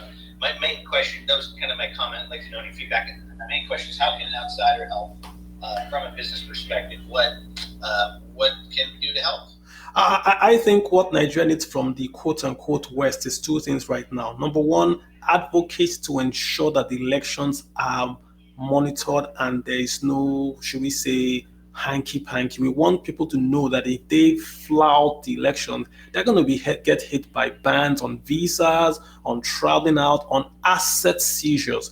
Do we want to keep the political class honest? That's the main thing that we need from now till elections happen. But most importantly, I think it's just going to be investments, right? Because in the end, an economy can only work on the investment it has. Nigeria is a large country, needs a lot of investment, not aid, investments into the country. So whoever can advocate for Nigeria to listen, guys, keep an eye out on Nigeria. They have these elections coming up. Don't let this thing just go. Let no violence per se. Don't allow the guys that are elected to deploy the army and to pass unnecessary laws. Those are very, very helpful because the Nigerian politicians, that's what they fear. They fear a visa ban more than they fear anything else. So if you stop them from traveling, if they do not conduct a good election, you've done Nigerians a whole lot of good. That's really what we need from now. I think the rest, we can take care of it. I would say we did investment, but this election period, we want to make sure that everyone is aware that the world is watching and it's not going to be the same, like just going and steal a ballot box and all that. So thanks, Alex. I mean, if you want to come back and say something. Yeah, well, thanks, Mr. AJ. I appreciate your time and giving the space. Super. I definitely don't speak for my government or I hear you. Influence them, but from an entrepreneurship basis, I think I'm working with actually, I'm kind of on the Bitcoin side, the fiscal conservative. So I have a business that may be moving into Nigeria, but I just want to say thank you for putting on the space and anything I can do to help share the message to the world and sharing the space.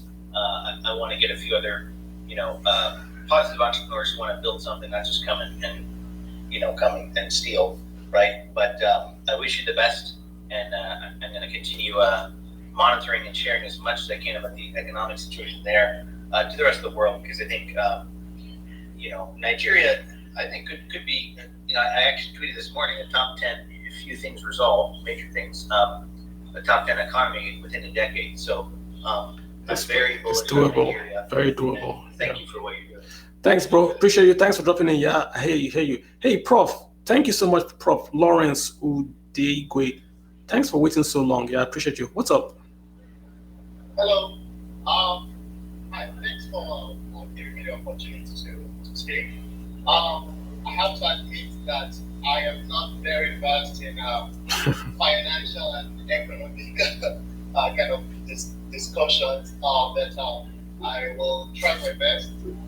First of all, I would like to chip in a little bit on the suggestion you made about banning public officers from having their children go to school abroad.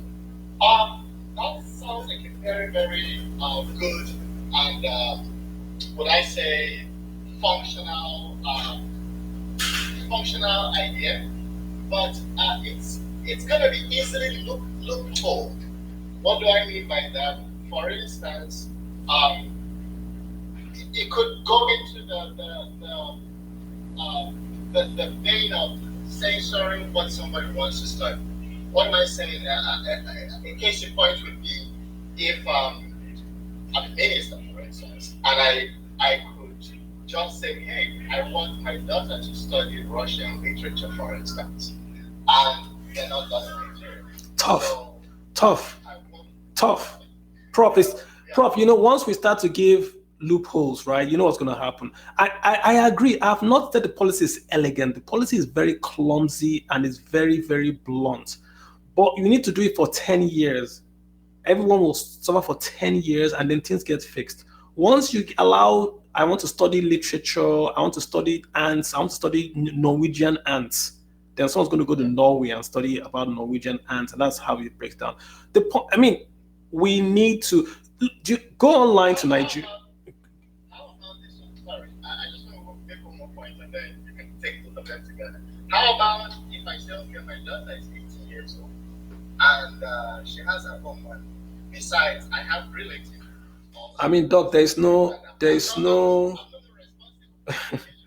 Doc.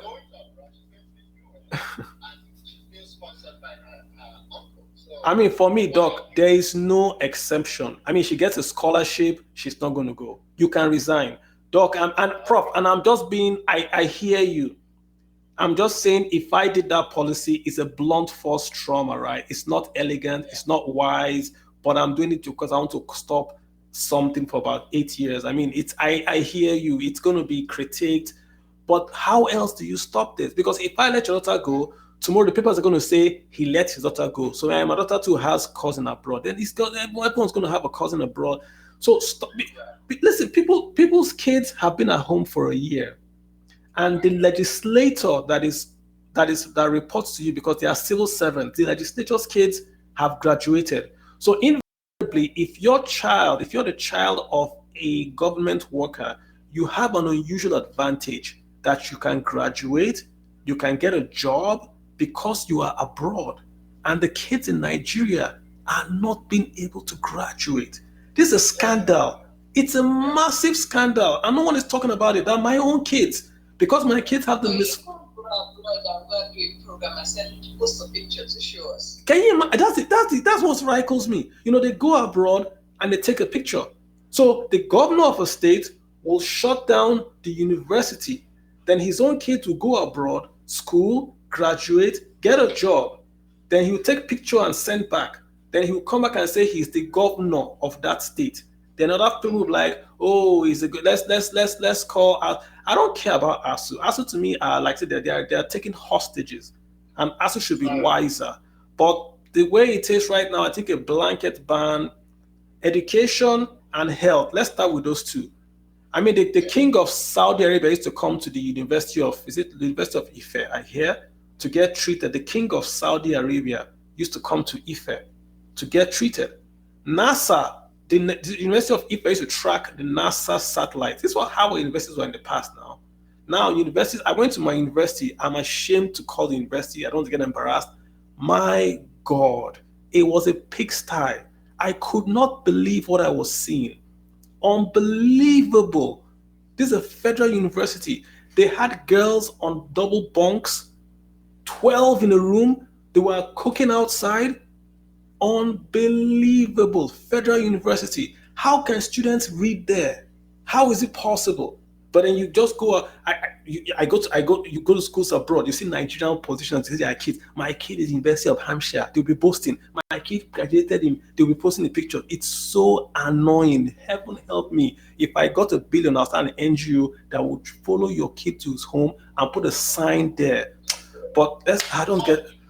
Oh God. For me, I actually do not believe that the solution to America's to Nigerian education problem lies in the universities. I think one of the problems actually is the glorification of over-glorification of university education. If you look at the big universities, like right now, I'm visiting faculty at MIT. MIT really starts as a degree granting institution. So we have a lot of need for different kind of education other than bachelor's degree, bachelor of science or bachelor of arts. True. We could That is true. Enforce other type of education, even some other type of even informal education. We have an education system in the East that is being brought to the limelight lately. The Malfoy system. Yeah. You know. So and that's going to lead to my next question. Carl, feel free to not answer this question because it might venture into a territory that you might not want to go into. You're in Kano, I'm at Tigwe, so we are in the south, what they call us the southeasterners now. I look at a place like Aba and Anisha as Usain Bolt trying to run, that you tie weight, you tie like a trailer, a ton of weight at his back because he can, for that reason, he cannot run anymore. So we don't have it. We have a lot of, when I say potential, trying to propel with a lot of energy that Nigeria is holding a place like Aba and Anisha backward. What do you think should happen if the next government turns out to be a government that wants to pay attention to those two cities or cities like that, Aba, Newi, Anisha, and so forth? I think you see. I think you will see the GDP double in 4 years. If the government simply, let me just give you, if the government simply goes and puts a rail line from Lagos to Aba and then Newi, and then takes that railway line out of the ports to say Onne or Port Harcourt, just does that alone, GDP doubles. If you simply allow Aba Geometric to provide uninterrupted power to the largest SME cluster in sub-Saharan Africa, which is Aba, you see your GDP go up by 25% immediately. If you allow trade and commerce, you say you are going to devalue, or you allow those guys to create their own credit, their own transfer of credit across borders. Say they want to trade in China, they can take their own dollars and do a swap, or you want to China without going through a bank and all that. You also see a 25% bump in GDP. Any city, anything you touch in that city, because they have not seen federal presence in a while, it's brand new investment and it has a high return on investment. We don't have to be tribal about it. The largest metal SME cluster in Nigeria is in Newi.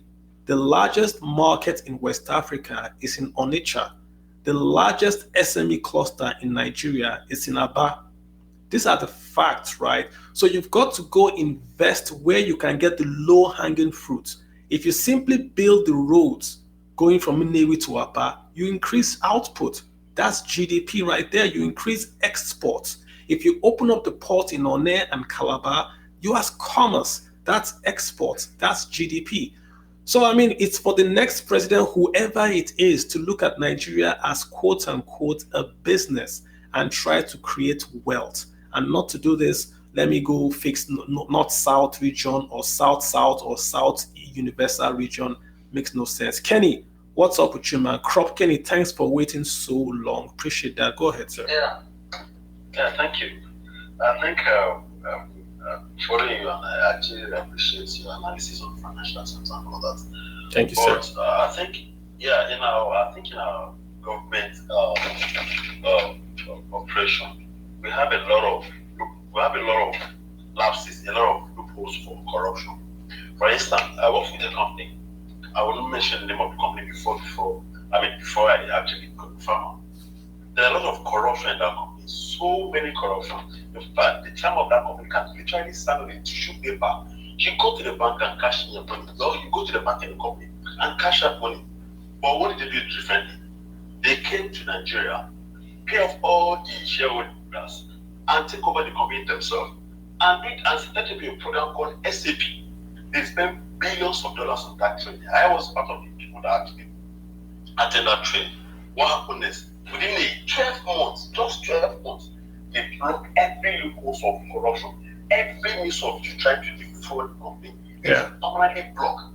I think Nigeria needs to actually look at that channel also, because we have a lot of loopholes in our system already. We have every opportunity. In fact, as a matter of fact, I think Nigeria needs to actually look at the palm stake instead of actually looking for all the big names. Start from the palm stake, because they are the ones who are on ground, and they are the one aiding this corruption for these guys. That is so true. That's my little contribution. Good point. And it goes back to Ken. It goes back to education, that if we elect trained people well, those are the palm stakes, right? Not the politicians. The guys that are going to work in the ministries. The ministries are the elite workers. If you go to Singapore, the best paid workers work for the government. These are the elites, because these are the guys that go to. The economy of Nigeria is being managed by civil servants, because they give you the permits and they write the policies. When the politician says, I want to make this policy, the civil servants write it out now. They implement it. So that should be the elite. In those days, if you work for the government, you are the smartest person in the room. So the government would employ you. Your brain would work for the government. Same thing in Israel, right? So they get the very, very best for the government, and then they set the policy, and then the whole nation can then follow. Not this system where the government is where you put your kids that cannot get a job in the private sector. So if your kids can get a job, and call that guy in that ministry, send 3 kids, let them go and work in Ministry of Finance, let them go and work in LLNG, CBN, they are all where the rich kids go work. Then they give you money, what's that thing they do? Money market to 10K. Their kids go abroad, come back and get a job in LLNG. You stay in Nigeria and they give you 10K as money market 10K, and you hail them. Man, Kelechi, what's happening, man? San Marion. What's up? Very, very low, sir. I can hear you, but you're very, very low. Nobody can hear you. Can you increase that mic up? Can you hear me? I can hear you now, sir. Okay. Actually, the main reason why I picked up the mic that's actually answered, that was something relating to the school issue that the one lawyer guy was talking about the law and democracy and all that. But I'm still actually going to talk about that. But first of all, I think the school issue that we're suffering in this country is because like this, there is that presidential is overpopulated. The federal government is overburdened. Like they have too much of work that they cannot handle. Listen, in this country now, the federal pays the police. They're the one that pay the FIR, that's the road safety. They're the one that pay civil defense. They're the one that pay like literally everything. You're right. They are the ones that pay them. They say this country generates, let's see how debt. Plus, I don't even want to talk about subsidy. They say this country generates 1 trillion naira. Now, if you calculate people's salary, everything is amounting to like that 1 trillion naira. Now, plus subsidy. Now, the state government literally has nothing that they are handling. All they do is just want to get allocation. I'm still going to talk about that. They just get allocation. What they do, that allocation is not like, it's non-profit. The federal government doesn't they're not really concerned about what the state with these allocations until when the sitting government leaves office. That's when the EFCC now starts going after whoever they think EFCC. Oh my God. You guys are triggering me, man. I mean, Kelechi, look at it this way, right? The Chinese do a 10-year plan. They sit, they do local, state, federal, 10-year plan. This is what China wants to achieve. Then everybody takes it and runs back. So it doesn't matter who is the president. They have a 10-year plan. Even America has Democrats and Republicans. But you can't come and say you are running to cancel, say you're not going to do school lunches or you're not going to do Medicare. So, I mean, they also have broad parameters. Goodluck had cassava bread. Where did he go to? It's gone. Why should such a policy just go? Right? We should be able to say, okay, what are the good policies and continue them. And there's some good policies being done now in this government now that the next administration should just come and wash away because it's an quote-unquote alphabet party politics. So there's no long-term planning. Vision 2020, brilliant paper. Go and read Vision 2020. Brilliant, well-written, well-articulated. We've jettisoned it. We had a new plan because we want to borrow money. We've left that plan. Right now, does Nigeria have an economic plan? Right now, as I speak, the answer is no. The largest economy in Africa. Economic plan was written to get money from the World Bank when they said we should go write a plan. I can challenge anyone. Okay, give me the economic plan that we have right now. The last one I saw, the VP was one that presented it. Is that the same one we're using? Because the medium-term plan is not an economic plan. What's the economic plan now that we're using right now? Let someone send it to me. Kelechi, thanks. Let me get Mustafa in here. Mustafa, how you doing? I see you all guys. I'm going to get you all to speak. Don't worry about it. You're all going to speak. Mustafa, hey, what's up with you? Do you want to unmute and say hi and talk? Yeah, good evening, Kalu. Hey, what's up? It's always interesting listening to you or reading your tweets. You give us a lot of things to ponder about. Oh, they're good things though. I try to be nice. I try to be, Yeah. Although sometimes you are not nice. Yeah.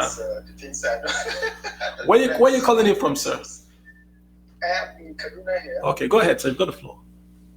Okay. There are three things I want to say. Firstly, one thing with Nigeria is the mood around everything, around the economy, inflation, all these things you talk about, have to do with who the president is, who is leading whatever it is. Like in Kaduna here, we are having it good. The government is good, and there are a lot of policies that are okay. Although there are a lot of things that you can't have everything. Everybody cannot agree with everything you're doing, but things are getting better. The noise getting set for development actually, because everybody is the kind of person everybody knows who is in Nigeria. So why are these things not the same in other states? Because they see things differently. And then at the nation, because Muhammad Buhari is what he is, things are not going right. Because I feel like he is a person who doesn't even care. So nobody in any other place feels he cares. Look at what you've been tweeting around CP and what he has been doing. And I read one of the tweets there was an array of tweets you tweeted some other time, some time ago. I was like, there's nobody who tolerates Emefiele because he doesn't care. And that is why everything is going the way it's going. The economy is bad, the exchange rate is bad, inflation is just going wild because he doesn't care. So somebody talked about election. If we don't elect the right people who have, who care about where Nigeria should go, things will not get right. Get policies, do whatever you want. If the leader comes and he's the kind of person that will, put this thing in the trash can, it will not work. So we have to get it right with the government and politics first, then overall economy first. I hear you. Yeah, go ahead. Last one. We got about a minute. Okay. And then, you tweeted about, I think, was somebody who suggested the CBN governor should be from banking or something. I think it's not necessary that the government have to come from bank. You talked about this thing. We had Emefiele. Emefiele was a banker. Was a lecturer. No, not Emefiele. Soludo. Soludo did a great thing. He was a lecturer, I think. Yeah. He was from university. He came and did what he did. I got into banking because of Solida's consolidation. Interesting. In 2006. And then we have SLS, Sanusi Lamido came from First Bank. He came and he did great. We had two great bankers, two great people back to back, one from banking, one from the lecture from the academia, and they did great thing. And Emefiele came from banking, but he's not doing great. Why? It's because of the personality of the person. I tweeted it. When a person who cares about what happens around him, and then you have maybe a government that cares about what he's doing, things will go fine. Emefiele, maybe, he's a bad policy person, and then the government, the president doesn't care, and things are going the way they are. So that's just it. My theory, Mustafa, is that he wanted to run for office. So in the last 4 years, his second term, he did policies to help him become popular and run for office. So he targeted CBN intervention. And I'm making this is my personal view. He targeted CBN interventions to swing states that would give him delegates to win the delegates at the convention of the All Progressives Congress. So he did in the Northwest, he gave rice farmers homes. The president has allowed him. I know, but I'm just trying to lay down my case against him, right? That's what he did. Yeah. He used the guise of monetary policy to shut down imports and create an artificial marketplace for certain political people that were and funders to make money. Then he supported the giving of subsidized below MPR loans to certain groups in certain states. And this was done not to aid the overall economic development of Nigeria, but to win him delegates. He was going to run for president, and he decided to do all this then. He printed 19 trillion. Do you know what to print 19 trillion means? He printed, and this is just one we know, he printed 19 trillion and gave to the federal government of the party that he was going to contest under so that they could pay salaries, hoping that all this would buy him either a presidency or a vice presidency. He created the inflation that he is now fighting by increasing interest rates and killing off SMEs. He stopped the monies coming in via cryptocurrencies, not because there was fraud there, but because they knew that the youths could use that to self-fund third-party delegates. There's fraud in banks. Has it shut down banks? So why is it shutting down crypto? Crypto is easier to enforce than bank because you have to go through the internet for cryptos. You don't have to go to the internet for banks. So he's done all this, and now he has failed in his presidential campaign. So he's now raising rates and telling us to come and fight him, which I am going to do. Thank you very much, Mustafa. I appreciate you coming in, right? That's bad, actually. That's it's my view, my facts. Anyone counter it, I'm right. If CBN wants to come, someone sent me a DM. Was going to come and talk on CBN, defend some CBN policies. I was all set up. Send me a DM and said, "Oh, they said don't come again." I appreciate that. Yeah, don't come again. But if you want to come in, they don't want to come. I give you a full floor, no interviews. We won't take phone calls. We'll just talk. Explain what CBN is doing. We'll just talk. No worry, no one will call. Just you and I. Hey, Abraham, what's happening? Abraham, great. Hi. You're going to increase the volume a bit, Abraham. Okay, can you hear me better now? I can hear you, but it's still faint. But go ahead, sir. Okay, I'm sorry. I want to say well done on the job and been following the last week. Thank you, sir. Tweets. I have two questions. Number one is, what do you think? How do you think the Procurement Act impacts the economy of Nigeria? I think, I mean, you mentioned the Land Use Act, and I think the Procurement Act is problematic to the Nigerian economy looking at the budget. That's one.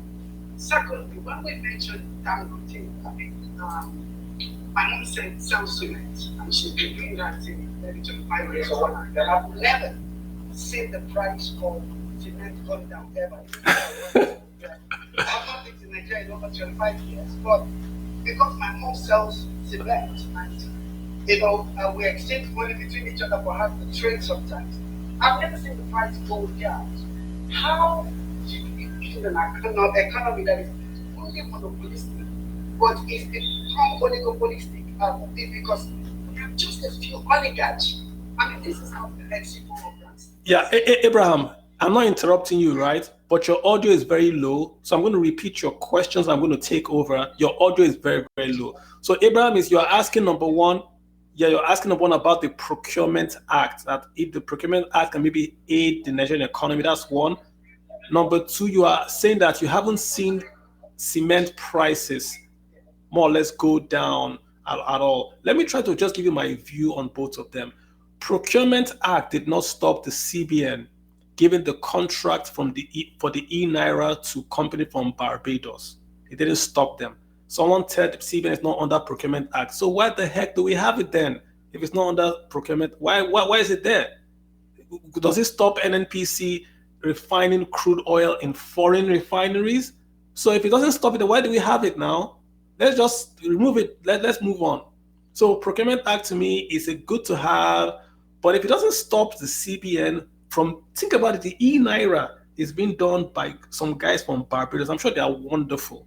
But we have guys like Nigeria here that could do it and could brag about it and could get other jobs. That's how you grow local companies. You give local companies big jobs that take them international. So it's on their CV, we did the e-Naira. Then they can go to Ghana and do e-Naira. They can go to Mauritius and do e-Naira. But no, you took it to Barbados. So I'll be...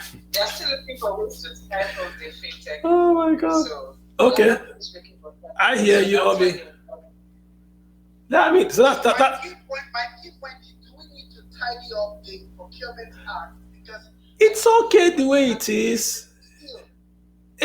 It's okay the way it is. You can make people obey the spirit of the act, not to look for loopholes.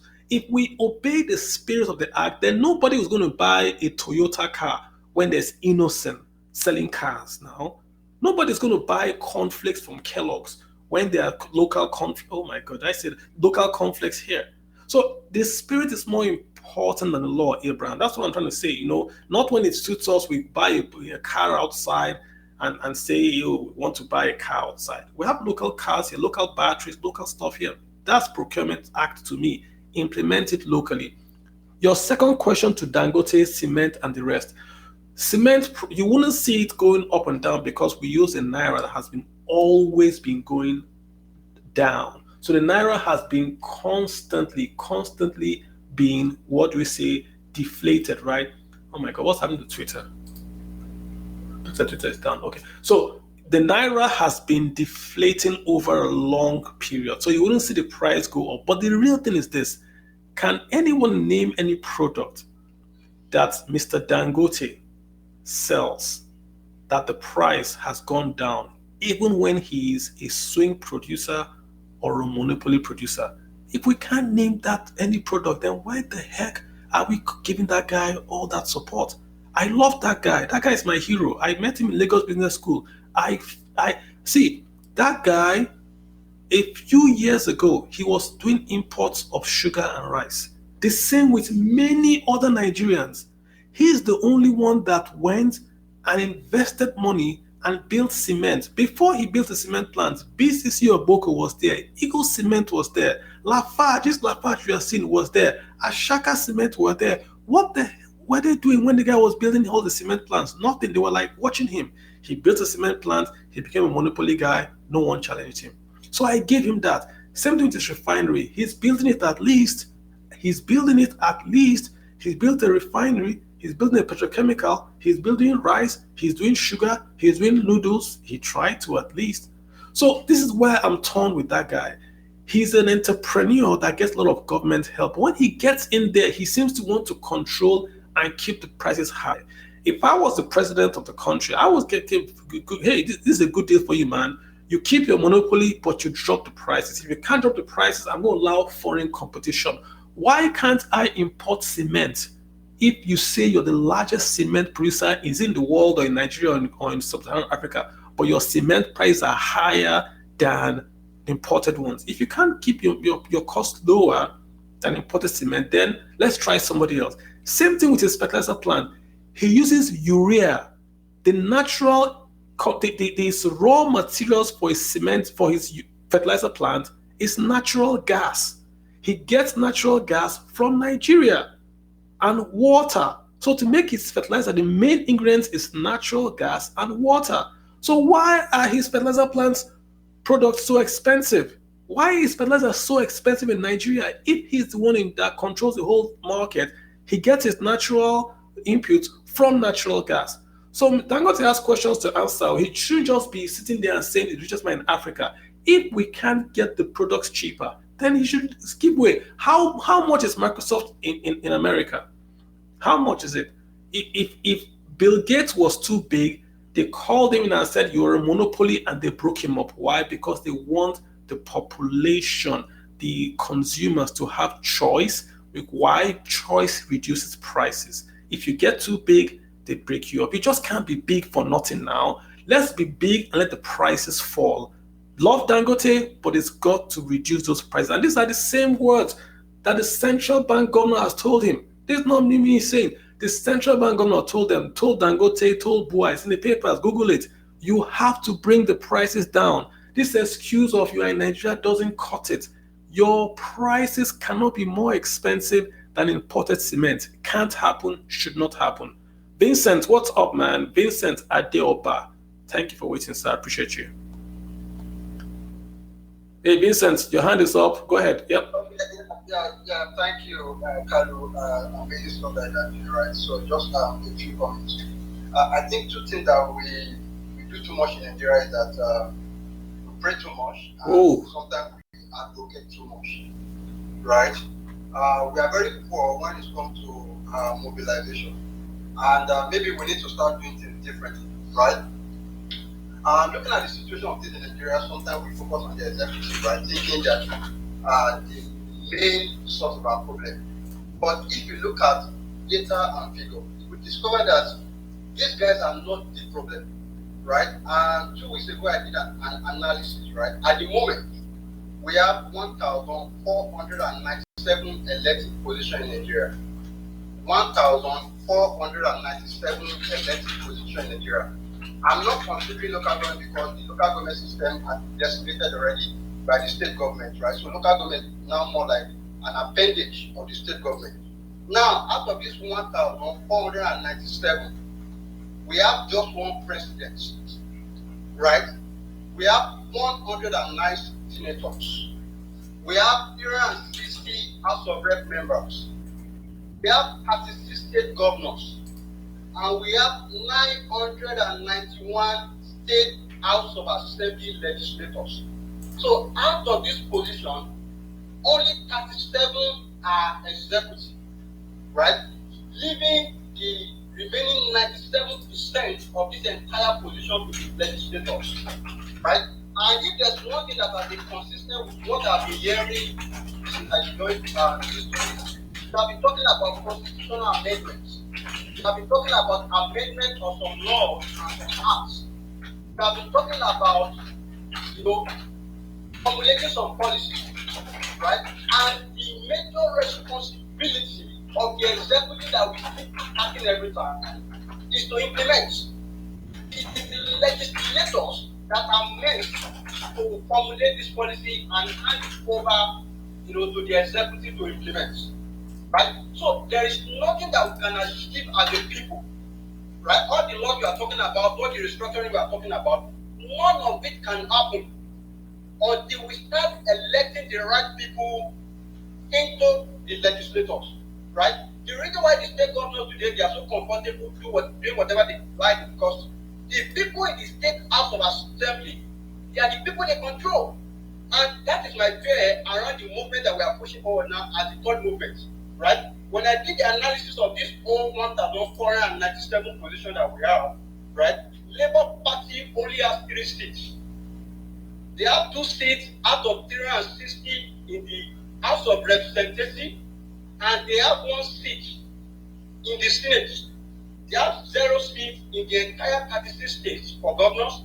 They have 0 seats in 991 state House of Assembly legislators, right? So Nigerians, we need to start thinking about how do we mobilize?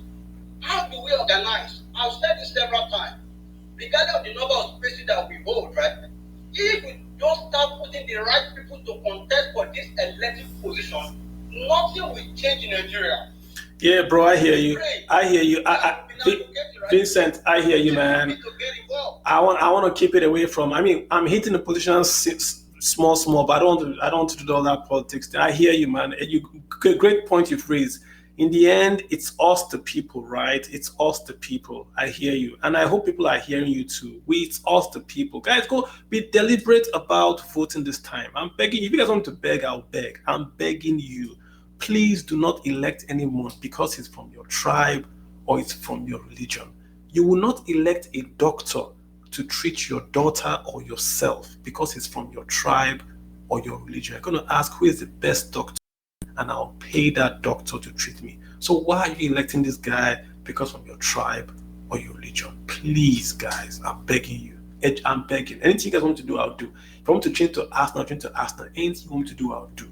Just do not vote anyone based on tribe and religion. Vincent, I don't know if you can allow to make just one last point. Go for it. So the last point I want to make is, right, when it comes to government revenue, there are a lot of leakages.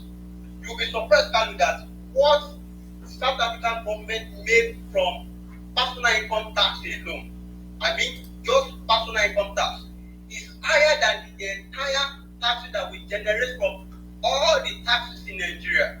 I'm talking about corporate income tax, I'm talking about VAT, I'm talking about withholding tax, I'm talking about stamp duty, I'm talking about capital gain, and other taxes.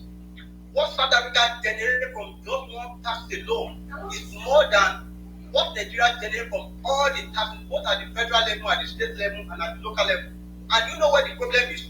The government is taxing the poor people, not the rich people.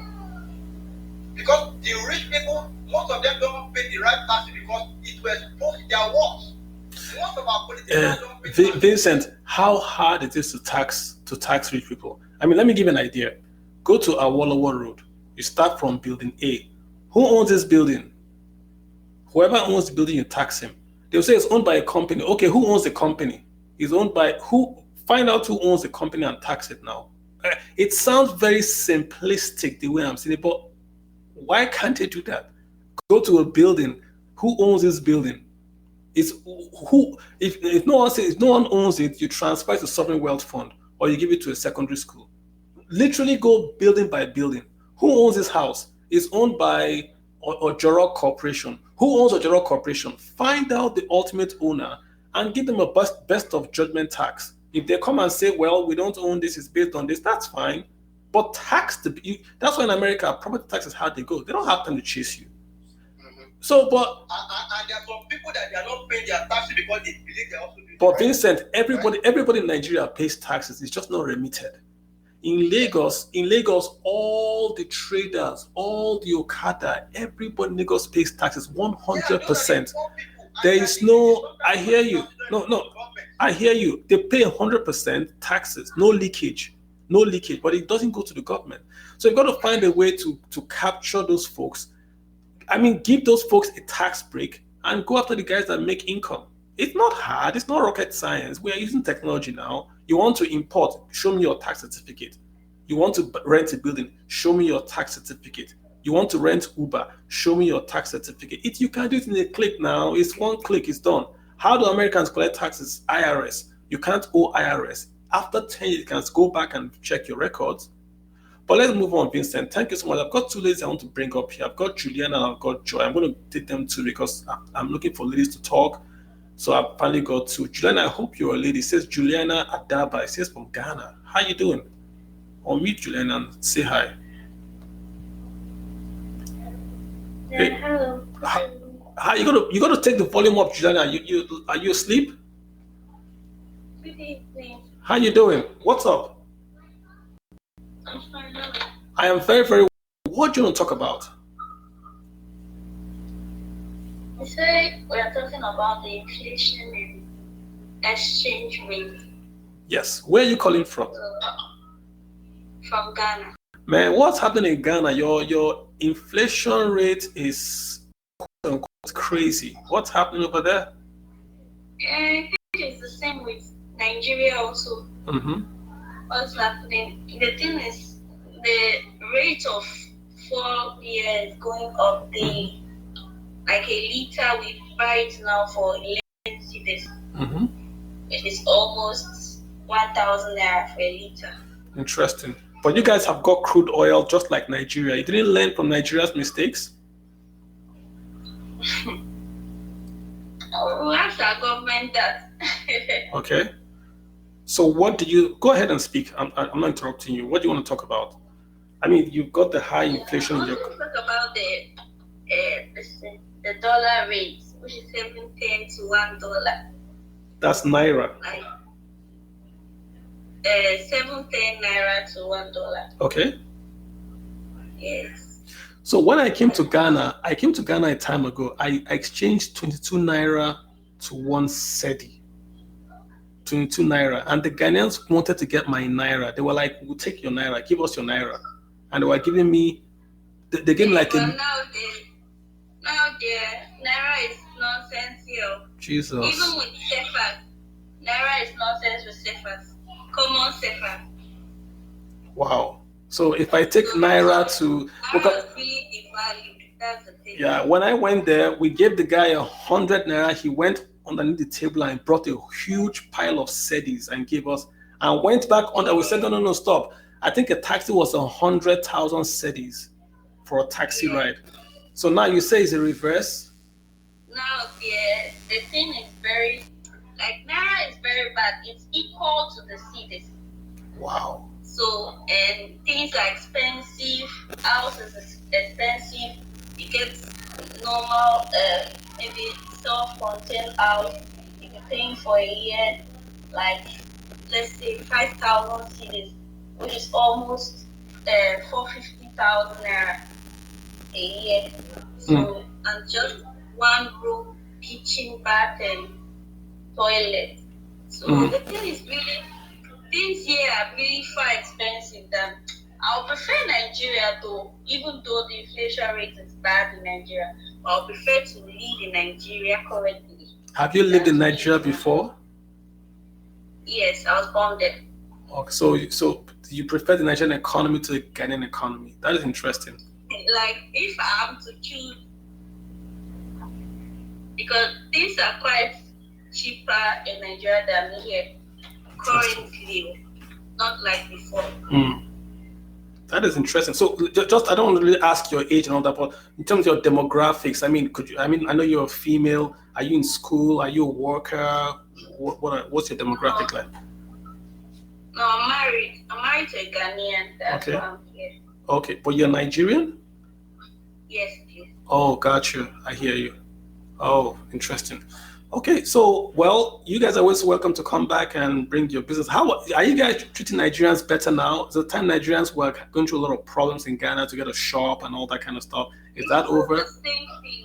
They still have that mindset. I don't know. Ghanaians still have the mindset about Nigerians. And Nigerians too, they come here and misbehave. So it makes them even despise them more. So like that, they still have that hostility towards us. That's the thing. Interesting. I don't think it will end anytime soon. Okay, well, thank you. Do you want to say anything else? The floor is yours. All right, thank you so much for dropping in. I mean, I learned something from you today that you prefer to live in Nigeria, but that the currency is really quote unquote SHIT. So thanks so much for that, right? Thanks, Joanna. Let me get Joy. Joy, I think I know this Joy. Joy, how are you? How are you doing? I am doing very, very well, Joy. What's happening? Yeah.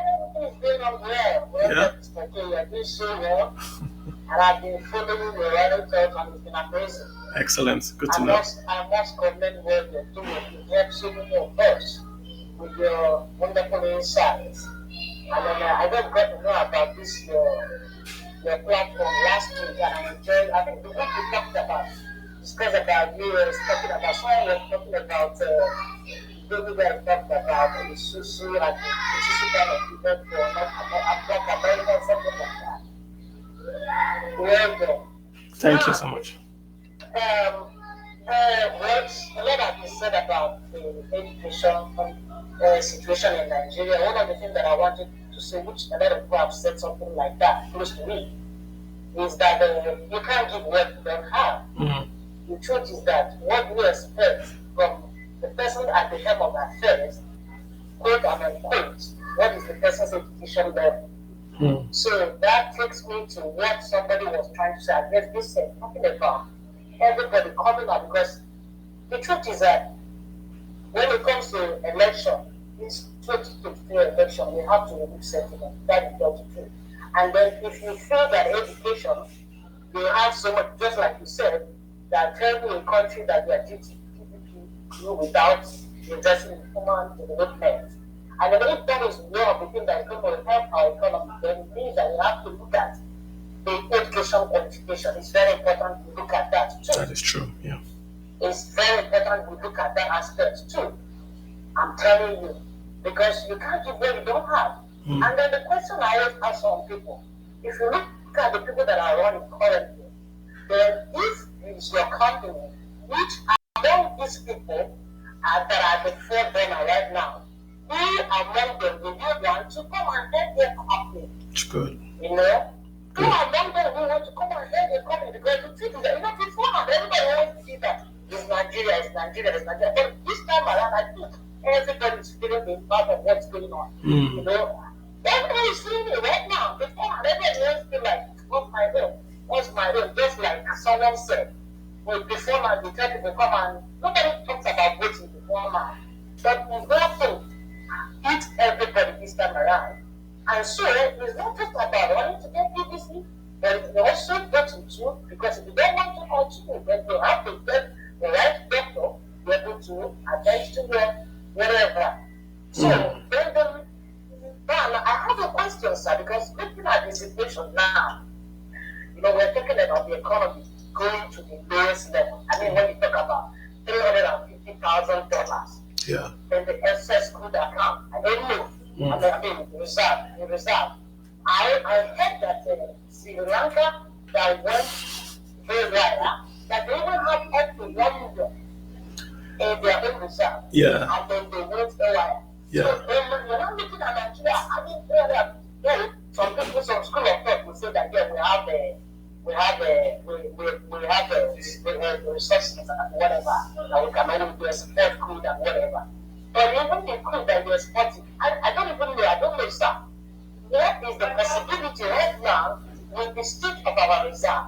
What's the possibility that we can even transact? Yeah. We can even transact now. I hear your question. Yeah, I hear you. Yeah, I mean, let's talk. Yeah, let's talk money. Let's go back and talk money, right? So I'm saying it as it is, right? The country is broke. What that means is that revenue. So let me use my words carefully. Revenue is low. The revenue cannot pay the expenses. The revenue cannot pay the expenses. But Nigeria has got reserves. The reserves with the Central Bank of Nigeria are about $38 billion. But those reserves are spoken for. What I mean is that those are the reserves that the central bank uses to pay for imports. So when you want to import, Joy, we go to your bank, you do that Form M, you pay to your bank. Your bank has to give it to CBN, then CBN will pay your exporter, giving you the goods, right? So CBN has taken all that money from you and it's owing those guys. So like the airlines in Nigeria are saying, hey, we have flown people, they have paid for tickets, we need to convert their naira to dollars to take back to our country, and CBN is not paying them. So that currency is also spoken for. So look at it this way: if Nigeria stopped exporting crude oil, how long before those reserves go away? You might say 6 to 11 or 18 months, maybe, and it's on the website of the Central Bank of Nigeria. The problem is that if we no longer can sell crude oil, I doubt we can borrow in dollars really outside the country at a good interest rate. That's the problem. That it's going to be harder for us to borrow, because the same way we are seeing the reports is the same way the guys in Wall Street are seeing the report, right? China has stopped lending cash to Nigeria. China last year said no more lending. That's why we couldn't build all those railways to Maradi. You know that railway went to beg Nigeria Republic and wanted.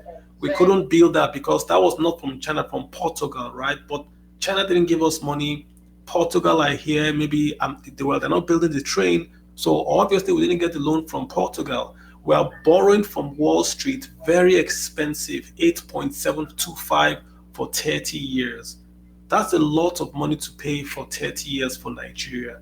So it's not a nice picture in terms of our remittances, but it can easily be fixed if you went to talk to the Nigerians or investors and say, remit more money, we're going to give you guys, maybe pay your taxes by paying dollars, let your brother in America pay your local taxes in dollars. There are many things you can do, right? Many things you can do. In Venezuela, they just simply said you have to pay for gas in dollars. They have gas in Venezuela. They just said if you want to buy gas from their NNPC, you pay in dollars. End of story. So they removed it. They left the subsidy, but if you pay in dollars, you get a very, very cheap rate. So they allowed people to send dollars and you can buy gas in dollars and they got money. So we're not yet, Nigeria is behaving like there's no problem. The government is behaving like there's no problem. Like it's just, come on, by next week, we'll get money and we'll go on. This time last year, I saw letters written to civil servants saying your salary will be delayed. And that was because we're printing naira to pay. You can't print naira forever, and you can't print dollars. We're not cutting costs. We are still spending on fuel subsidies. The Dangote refinery is still not ready. So what happens by 2023 January if the Dangote refinery is not ready? Will we really spend 6.7 trillion on subsidy? If we do that, then we're not serious. We're not serious now. But if we do that next year, then clearly we're joking. So, I mean, Joy, thanks for that. I mean, I've said it. If you followed me, go ahead. Sorry, Mr. P, there's another, I want to ask very important question. Yeah, go with for the state of things right now. Yeah. Because I have some people some friends that are talking with some people outside the country that wants to partner with the JD project in Nigeria. Yeah. Do you think that this situation can deter them? Yeah. Let me tell you something. The guys that are going to become billionaires in the future are the guys that are going to invest today.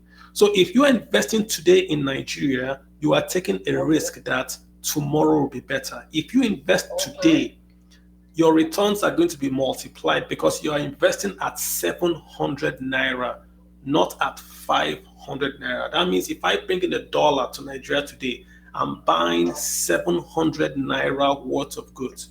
You might say, well, what can 700 naira buy me? It can buy me more cocoa, can buy me more commodities in Nigeria than it can buy me in Ghana that sell the same cocoa, but I buy more in Nigeria. So whoever takes a risk today and invests in Nigeria will make more money now. But it can also blow up. The country can blow up tomorrow and you've lost your money. So I wouldn't say don't invest. I would say whoever looks at the situation and be like, I think the risk in Nigeria is not as we are saying it. I think the elections will happen. I think Nigerians will vote, and whoever becomes the president, Nigerians will say, well, they're going to be better going forward.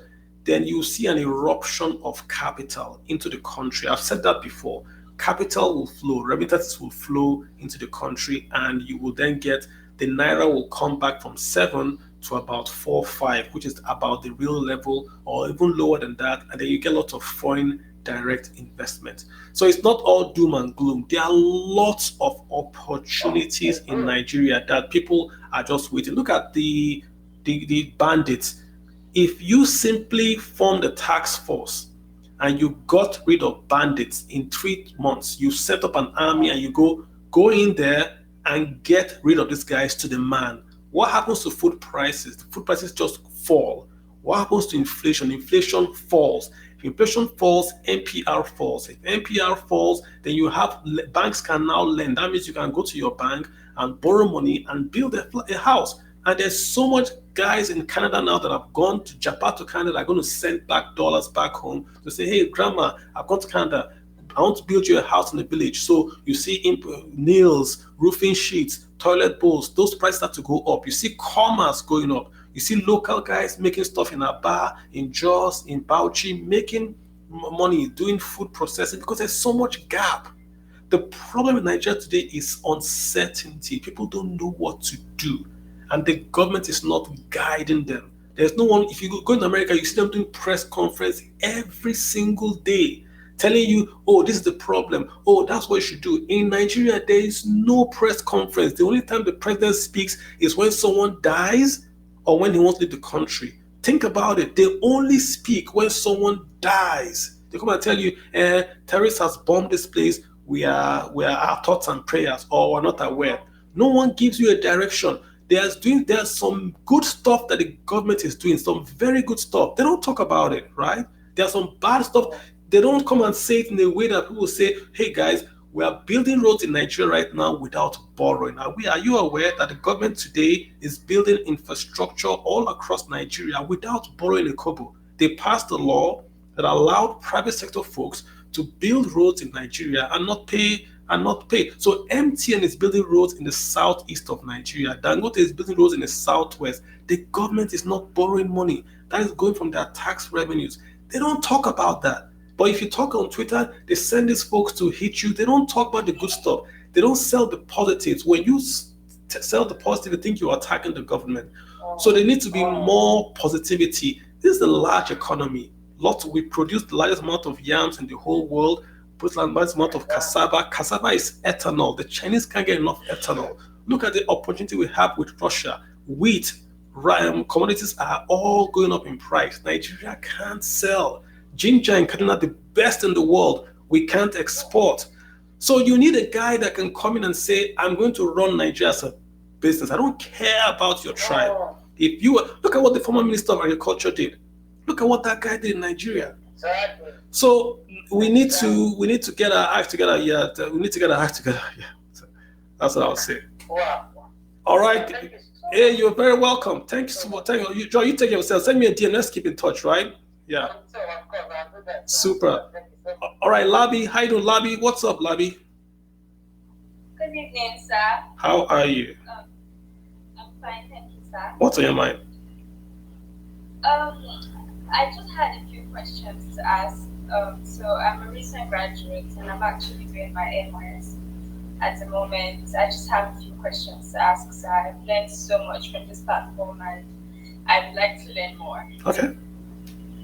Okay, so I spoke earlier, briefly about the civil service. And as a graduate of political science, I definitely understand the importance of the civil service, and I understand that disruption of our civil service can be traced back to our experience with the military regimes. Yeah. And now we actually have a very functional civil service. So my question is now, how do we actually improve this civil service? Because you have what Buhari did in the earlier days of the regime, trying to boost efficiency by eliminating ghost workers and all of that. But I can't really tell the impact of that. I can't really tell what the solution would be. And is there anything we can actually do as citizens to improve the civil service?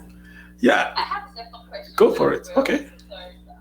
No, my name is Kalu. Just call me Kalu. It's fine. No sides. Yeah, Kalu is fine. Yeah.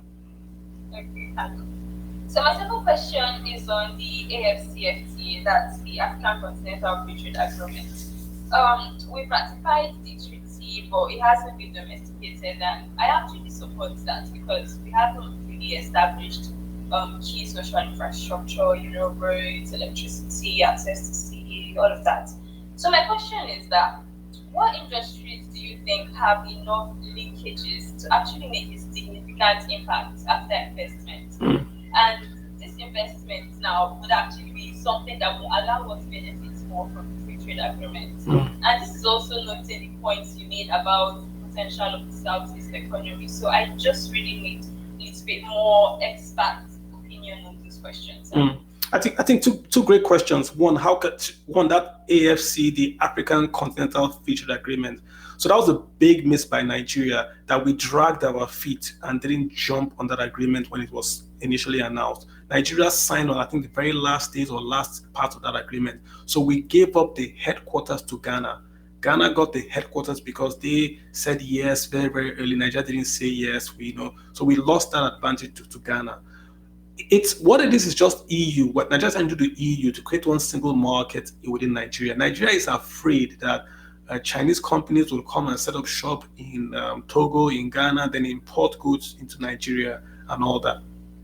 Valid fear, but that's not enough for him to say no. Nigeria exports more to West Africa than it imports. So what do we export? GT Bank is all across West Africa. Access Bank, First Bank, UBA, they're all across West Africa. Plastics is all across Nigeria. Even innocent cars are exported out of Nigeria.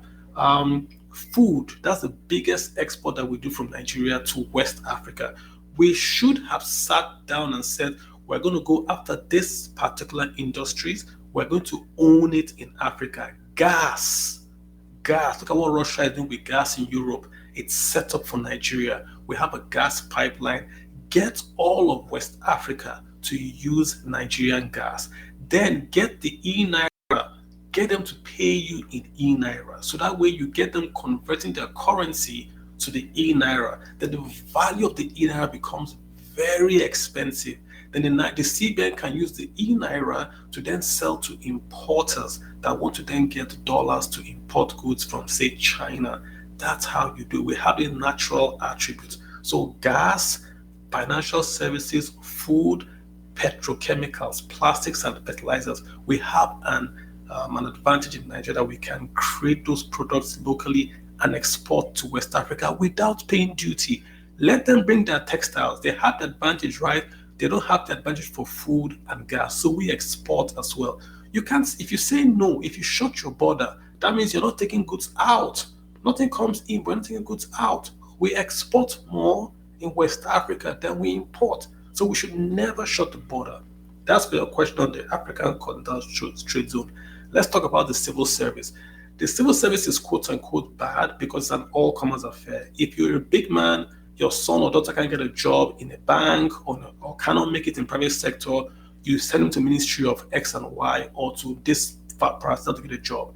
If you go to CBN, you go to NNPC, there are many people doing nothing, but because their parents are rich or they know a commissioner or a senator, that's why they're there. So you have to make it elite. How do you make something elite? You look at intake. Before you enter the Navy SEALs, you pass through a lot of exams so that when you are in, you are elite. No one respects, in quote, a civil service worker right now because it's no longer elite. In the 70s, people would leave. Listen, I don't talk about my father. So in those days, people would get a scholarship with Mobile in Nigeria and run away and go work for the civil service. There's an ad I saw. Mobile published names of Nigerians that it had sponsored to go to school. Nigerians left Mobile and went to the federal government to work. Mobile published their names.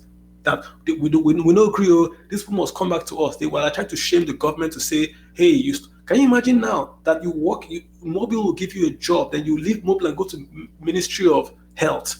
It happened in the 70s because the ministries were the elite employers, the one that did policy. When you see a permanent secretary, Jesus, that's like God because he knows everything about that place. He can do policy, but the military came, sacked everybody, and civil service has become like NURTW. Anyone that wants can just go there. Then we'll do something there. It doesn't make any sense.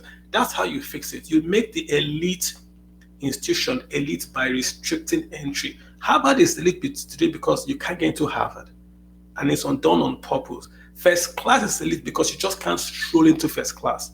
But if you go to Kennedy Chukwu, you can buy bus and enter Kennedy Chukwu now. You can enter a plane, but first class is elite. So I hope I've answered your question a bit, Labi. Yeah, I hope you've. Yes, thank you so much. Thank you so much. Yeah, you're very welcome. Thanks. Let me get Aki in here. Aki's on the economist. So if you want to talk economics, talk to this guy, Aki. Aki, hi. How you doing, Aki? It's okay. What's up? Hello. I would slightly disagree with you on the point about doubling the Nigerian economy if you connect Lagos to the east. It's not like, of course, it will have an effect. It will have a very, very significant effect, most especially on the southeast economy. You could argue that possibly the income, so the per capita income is possibly depressed because of, in fact, not possibly, it's very likely depressed because of no connectivity with the rest of the country. But one piece of infrastructure that would also light a fuse under the eastern economy is the dredging of the Niger and the revamping of that Onitsha port. The government is saying things about how they're going to have concession it to some companies and all, but I still think there needs to be a lot of work to be done in the Onitsha port, because the thing is, we can't as a country be relying on Lagos, that's the Apapa and the Lekki Free Trade Zone and the Tin Can ports to service the entire country. It's just not possible. But I would want to also suggest that what Nigeria would do, that I would say fast track our economic development. I think we're not just talking about growth at the moment, development, because you can grow as much as you want, but if you're not development meaning increase the complexity of your economy, you have a situation where you quickly run into a middle income trap. That would be a situation where, yes, you're growing, but generally speaking, income per head is not necessarily growing because your productivity is not rising at an exponential rate. Now, what Nigeria will do due to the lack of infrastructure throughout the country is some of the top economies in the country that have to caveat this, that I'm not looking at the political realities at the moment. I'm just talking from a purely economic perspective now. The top economies in the country, which are mostly in the southern part of the country, so in Lagos and Ogun, Anambra, the Rivers and Delta states, you could put some sort of special economic zones with a lot of incentives and infrastructure, especially electricity, to come into those places to stimulate manufacturing, especially high-end manufacturing. I've argued that Nigeria needs much more high-end manufacturing than just the bread and butter FMCG manufacturing and let's say biscuits manufacturing and some of these very, very cottage industry type of manufacturing. So because those types of manufacturing, especially the high-end manufacturing, tend to have very to the rest of the economy. For example, if you're doing the manufacturing of something as complicated as all the bolts, so nuts and bolts for innocent cars, for instance, that would require a high level of specialization, a high level of education, a high level of training. And when those people have to do those skills, the amount of productivity that comes out of that kind of manufacturing is way higher than say when you are stimulating conflict production. It's not that conflict production is bad in and of itself, but the spillover effects are not as high. So by spillover, I mean, what are the outside effects of that of that economic activity? The spillover effects are actually way higher with some of these high-end manufacturing compared to some of the bread and butter manufacturing which we mostly do in Nigeria. So I would suggest should do a special economic zone to do that, because Nigeria doesn't have money. So we have to look at our economic realities, and we have to look at where we also want to go to. And some of the cost ways in which you can do that to improve this. Then I also suggest that we can do some supply side reforms. I agree with the points that you made about basically having this whole thing of foreign competition. I would even suggest that we should not even warn or threaten Dangote and go and like to open up of the borders for competition. I think we should just do it, because once we do it, it will be very difficult for them to then go to the government to find a way for how to lobby the government to close down the borders. Because once Nigerians start to see that the price of cement can be 10 to sometimes 50% lower than what we are currently paying, it will be very, very difficult. They themselves would have to adjust to the realities in the market. So some of these things I suggest are some things that the Nigerian government can do. Then here, CFT, I think we have discussed this ad nauseum about what it can do for the Nigerian economy. I think it's clear in that respect. So thank you very much. Yeah, I don't run away. Don't run away so quick. So in the 1959, 60, 61, I believe, the fastest growing region in the entire world was Southeast Nigeria. I had that data point somewhere. The thing about this, the thing about the Southeast, why it's going to grow 100% is this: by default or by choice or by policy, it's been ignored. So in all of the regions of Nigeria, only the Southeast has maybe one international airport. That was Enugu. Enugu was a local airport that was converted to an international airport. Some regions in Nigeria have 2 international airports. The only region without a seaport is the Southeast. The only region without a steel plant is the Southeast of Nigeria. The only region with just one free trade zone is the Southeast of Nigeria. That's in the one in Enugu. It's at the airport in Enugu. So you see a situation where there is quote unquote zero input, that if you simply make a 10% investment, purposeful plan investment in that zone, then you get a higher rate of return. Not because the people there are better or there's more commerce there, but simply because you haven't done the same investments you've done there that you've done everywhere. There's a steel plant in Katsina, there's one in Oshobo, there's one in Jos, there's one in, where's the other one, Delta, there's one in the Southeast, i.e. none.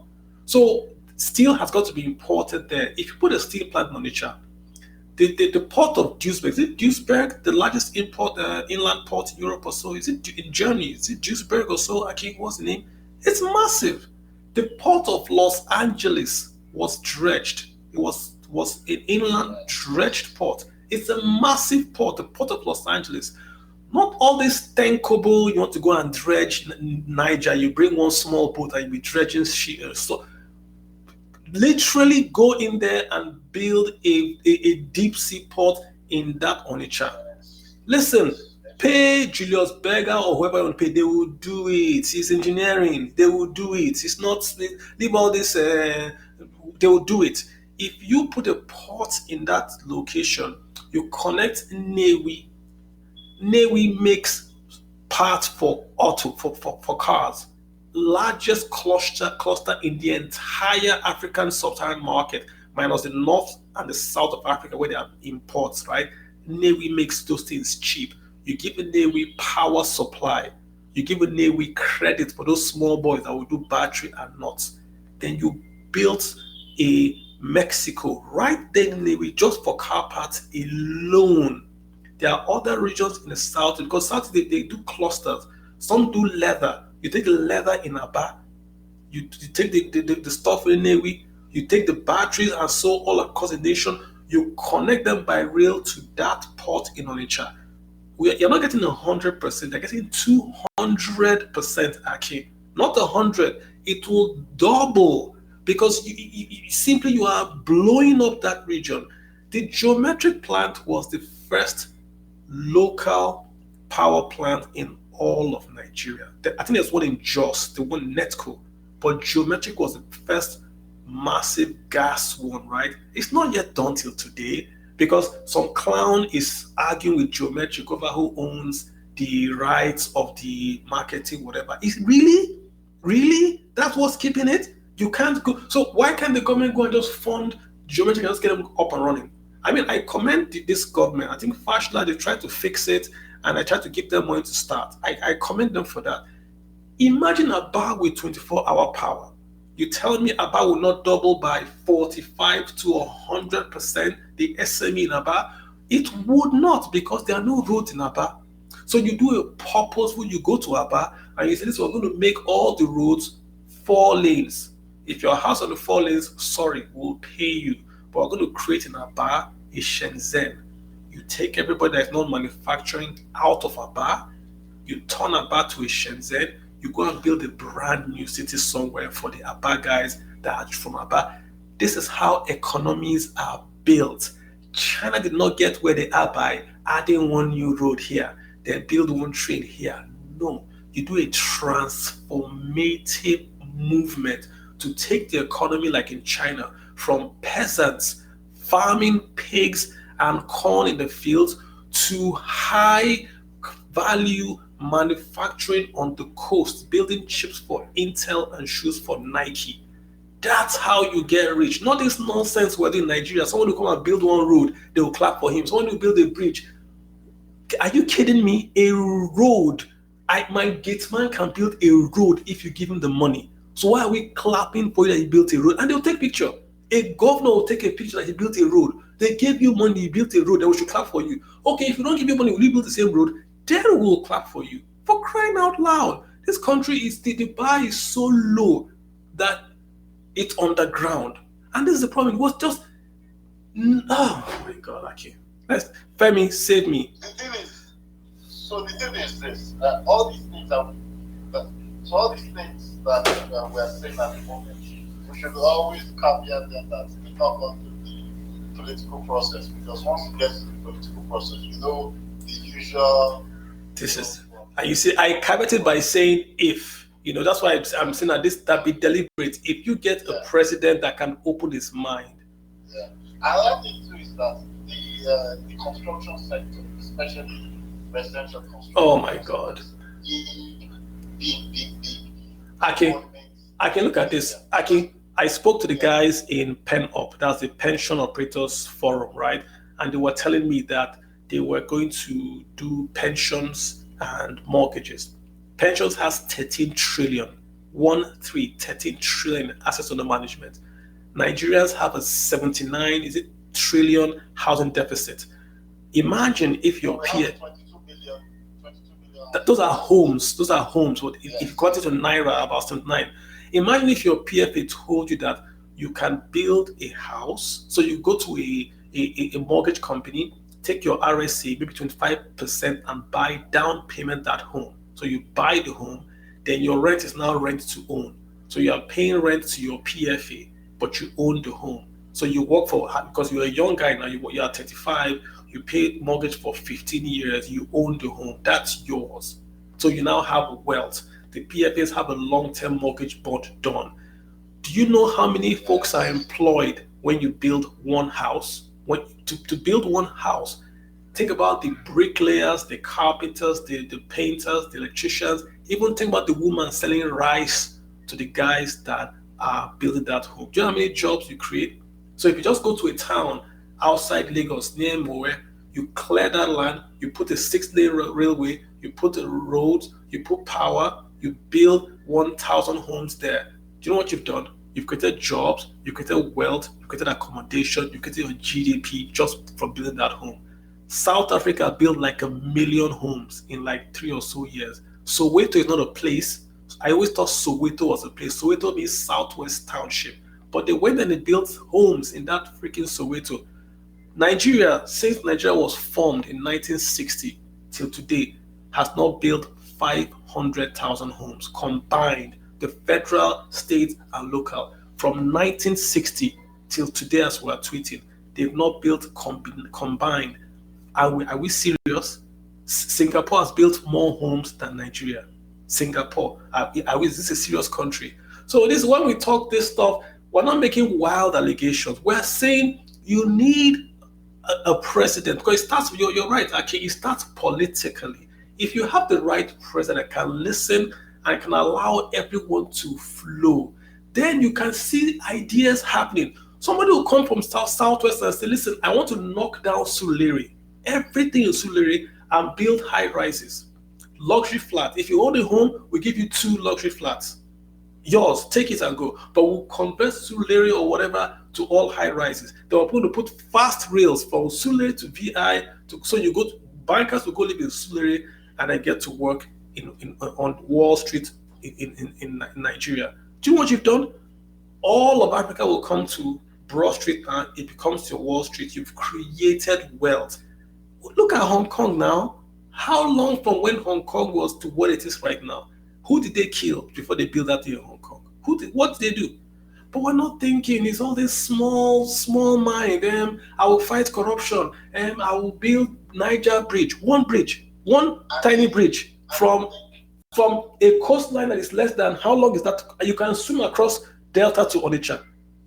That bridge is now a political promise to a region of 5 states, and the Southeast states are clapping. He's building the bridge for us.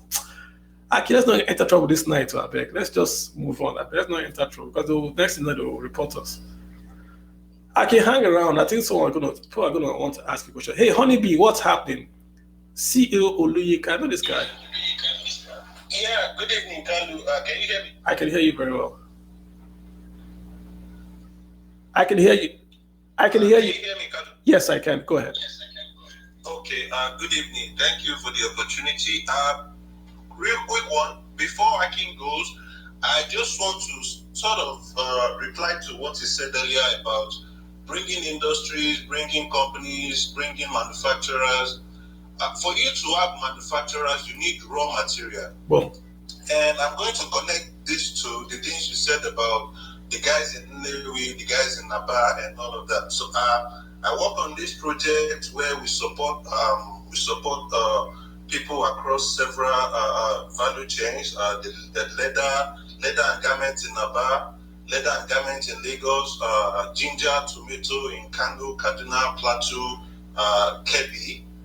We support people across all these value chains. And what Akin was saying about having manufacturers. Now, in 2020, we went to the state government in Oyo State and said, we have farmers in your state and they need support. And the government actually turned up, supported the farmers with agricultural produce, with fertilizers, with pesticides, with seed input and all of that. Now, we had some investors, people who were willing to make it in Oyo State. We support people across tomato and chili. Now, we had some investors who said, I'm interested in bringing my tomato processing plants into Oyo State. So show me the numbers. And we did. We crossed our numbers. At the time, we had like 600 farmers that we were working with, and the state government said, "Can you add additional 400? Pick up the youth from the street. Pick up anyone that's interested in farming. We are going to give them land, and you guys train them, and we are going to support them." And so we did. And so at the time, we had 1,000 farmers.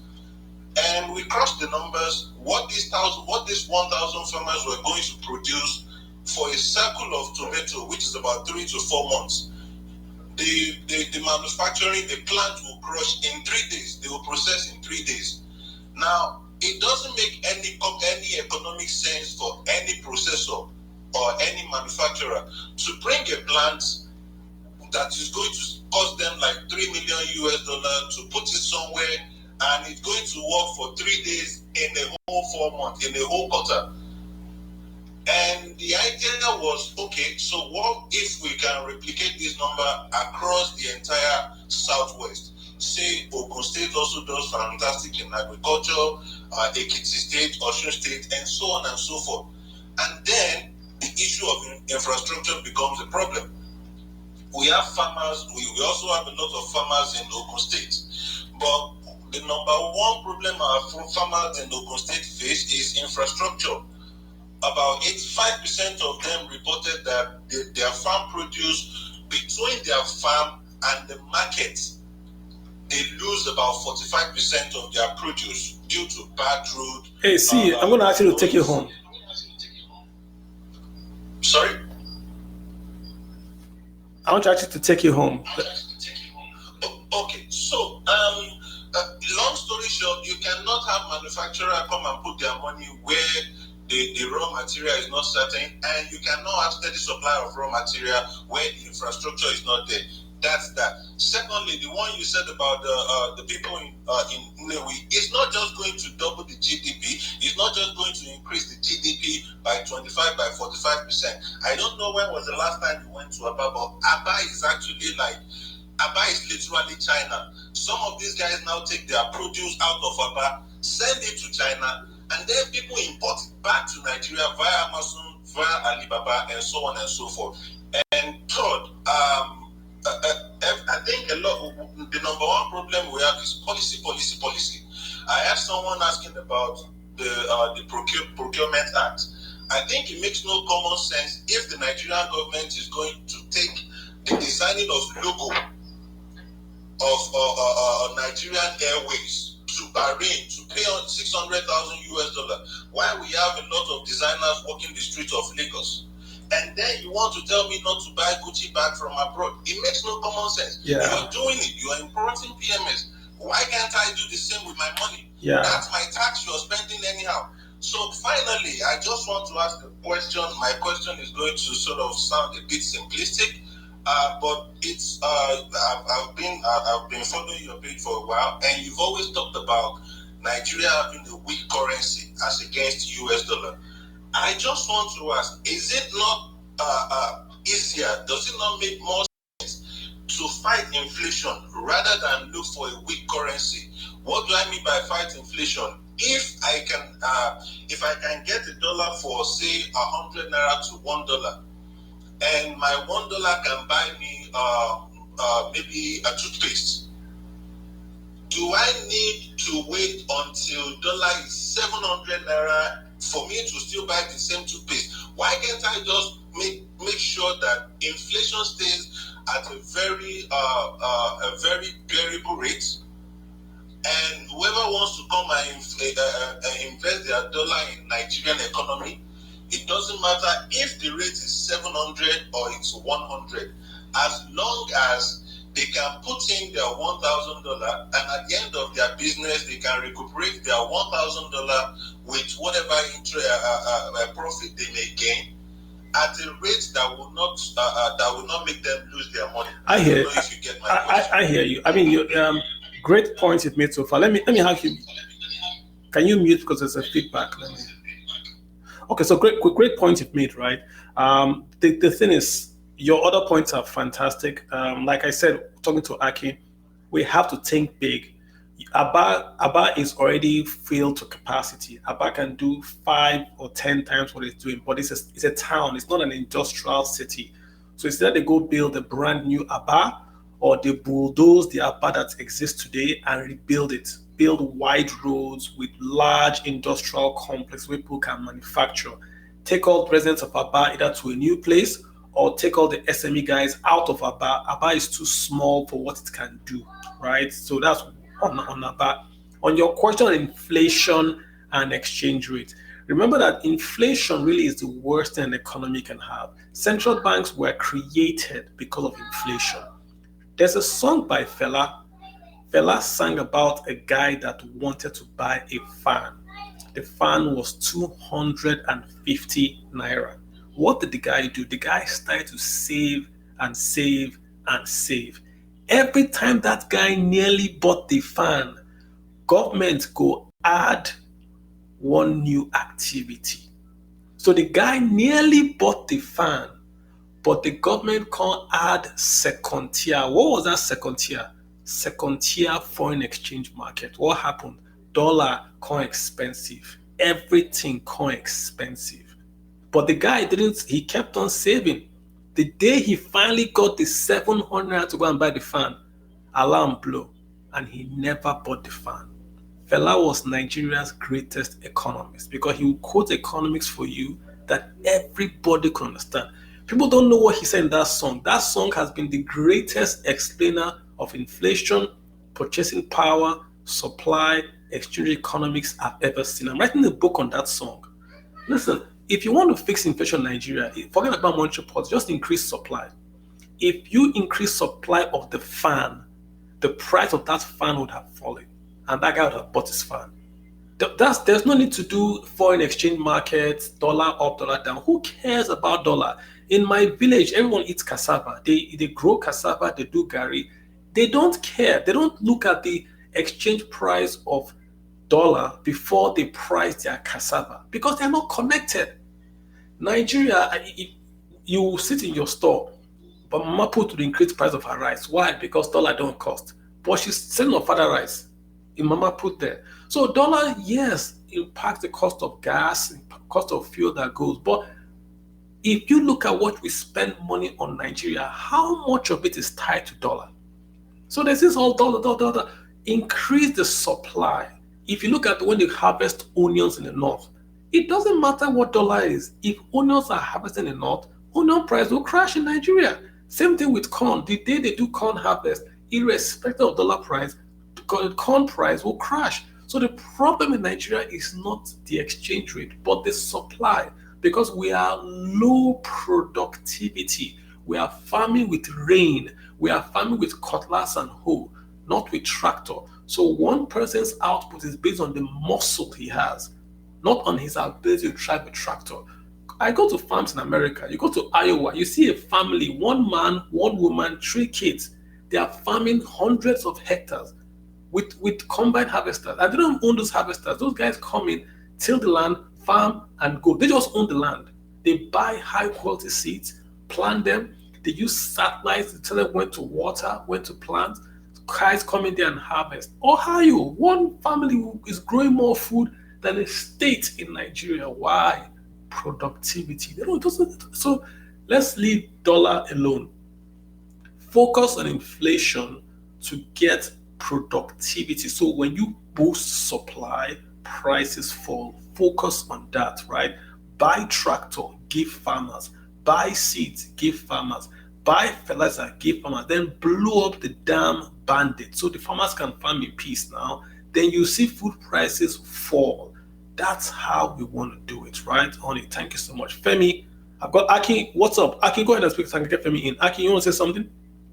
Okay, so yes, I'd agree that we need to improve supply. The solution that the previous speaker talked about, the honey talked about, in terms of increasing interest rate, I think we need to really be careful with that. Yeah, I agree. There's a degree to which you increase interest rates that you definitely start to slow down the economy remarkably, especially sectors of the economy that are very interest rate sensitive. So things like construction, a lot of construction that you see generally tend to be a lot of people borrowing huge amounts of money. True. And they are very, very interest rate sensitive. True. So you have to really be careful about that. On the other hand, the example you're giving about how people just increase for further rises prices and all of that, it ties into this concept of inflation expectations. I think the central bank really has to calm down inflation expectations. Inflation expectation so inflation expectation in the sense that consumers, businesses, producers have come to now expect a certain price increase every year. That is true. Whether their cost price has increased or not, they'll just be marking it up at a certain percentage every year. I think the central bank has to find a way of tamping down on that inflation expectation. And I'll have to say, I have to give it to the National Assembly with this bill that they are pushing to the National Assembly about banning the CBN government from ever rolling from it. Oh my God. Guys are triggering me. You are triggering me, Aki. You are triggering me. It really helps because it means that if you're there, you're not coming for the political seat either in your home state or national office. And inflation expectation has to also reduce because if you keep on having high inflation expectations that is ingrained in the economy, then you start to find situations where certain things that should not be so expensive are just unnecessarily expensive. Yeah. Because people just expect that prices should just be increased at 1%. Yeah. We should think about this. price rising is of 12% per annum. Means that every 6 years or so, price levels, the general price level in the economy doubles. Which is just price crazy. rises of about 50% per annum means that in about 4 to 5 years, price rises, general price level doubles. These things are not sustainable. People's wages are not increasing at double-digit figures every single year to be able to keep up with inflation. And so that will affect a lot of MSMEs that are dealing with FMCG goods and all of that. Because when things are increasing at such high rates, people's purchasing power is reduced. And several other sectors in the economy start to get affected because consumption drops. Yeah, I hear you, Femi. I hear you, Akin. I mean, very delicate balance in that case. I hear you. Completely agree. Let me get Femi. Femi, what's up, man? Let me have you guys do a minute if you don't mind. Femi, what's up? Hi, guys. Good evening, everyone. Been holding on to speak for a while now. I know, Femi.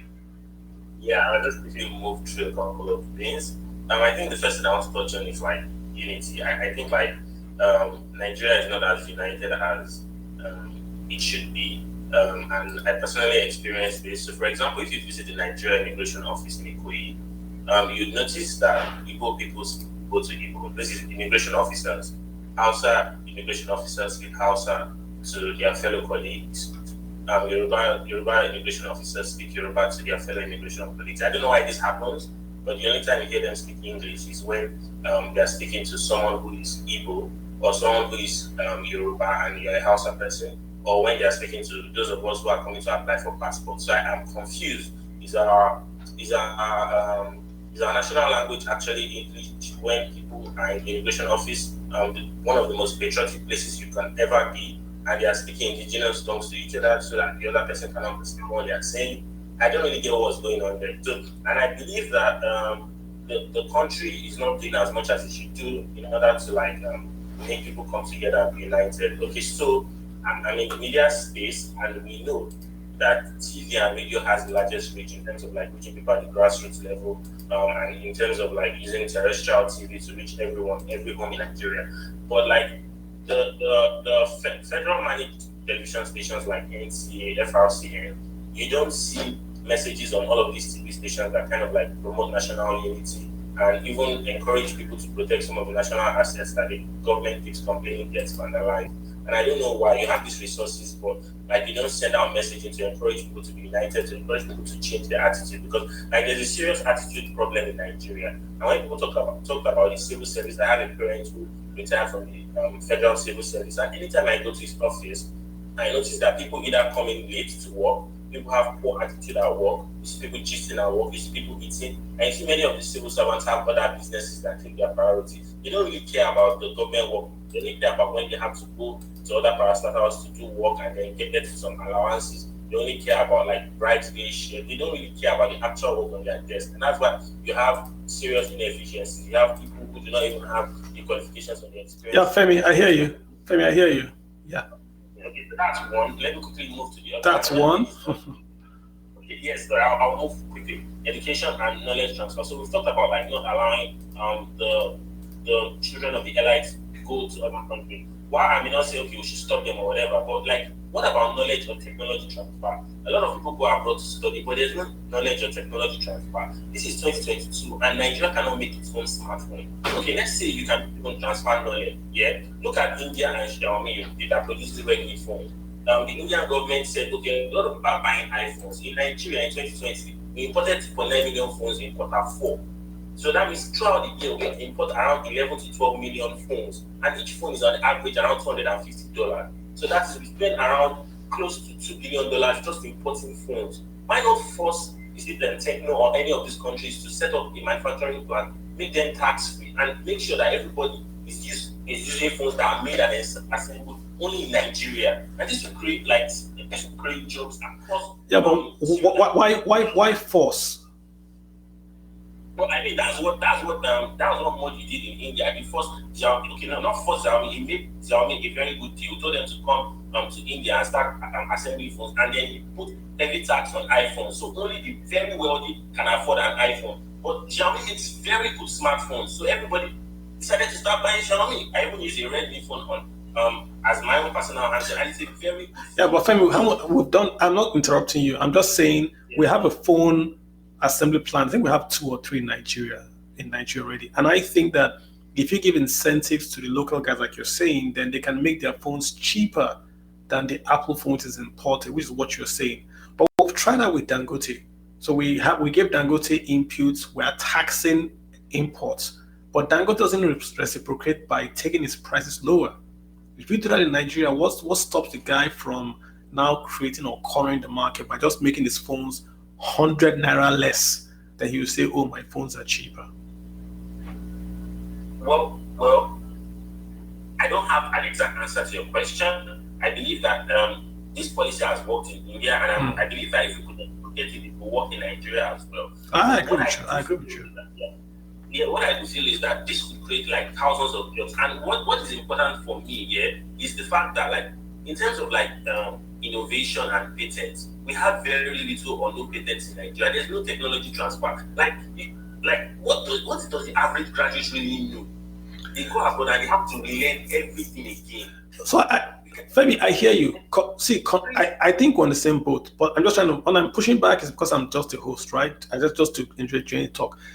In Africa, the largest cluster of trained IT folks are in South Africa. The second largest cluster is in Nigeria. The Nigerian cluster is very unique because more than half of them are self-taught. So that means these guys didn't go to any school. They simply just went on a computer and learned how to code, how to do Oracle, how to do all that stuff, self-taught.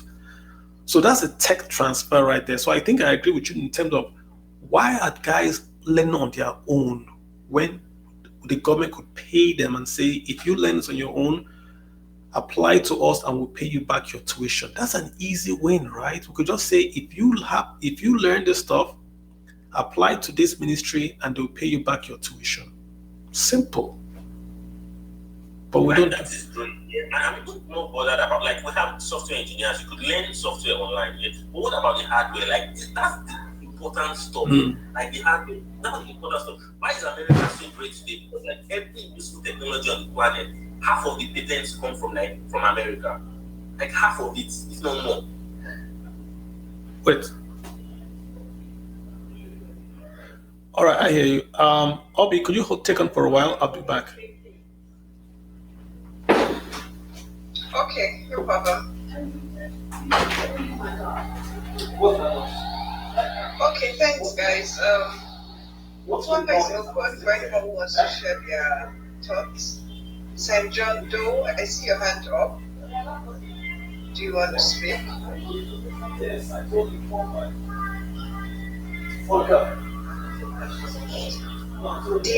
Dimage. Yeah, it's just for example. Yeah,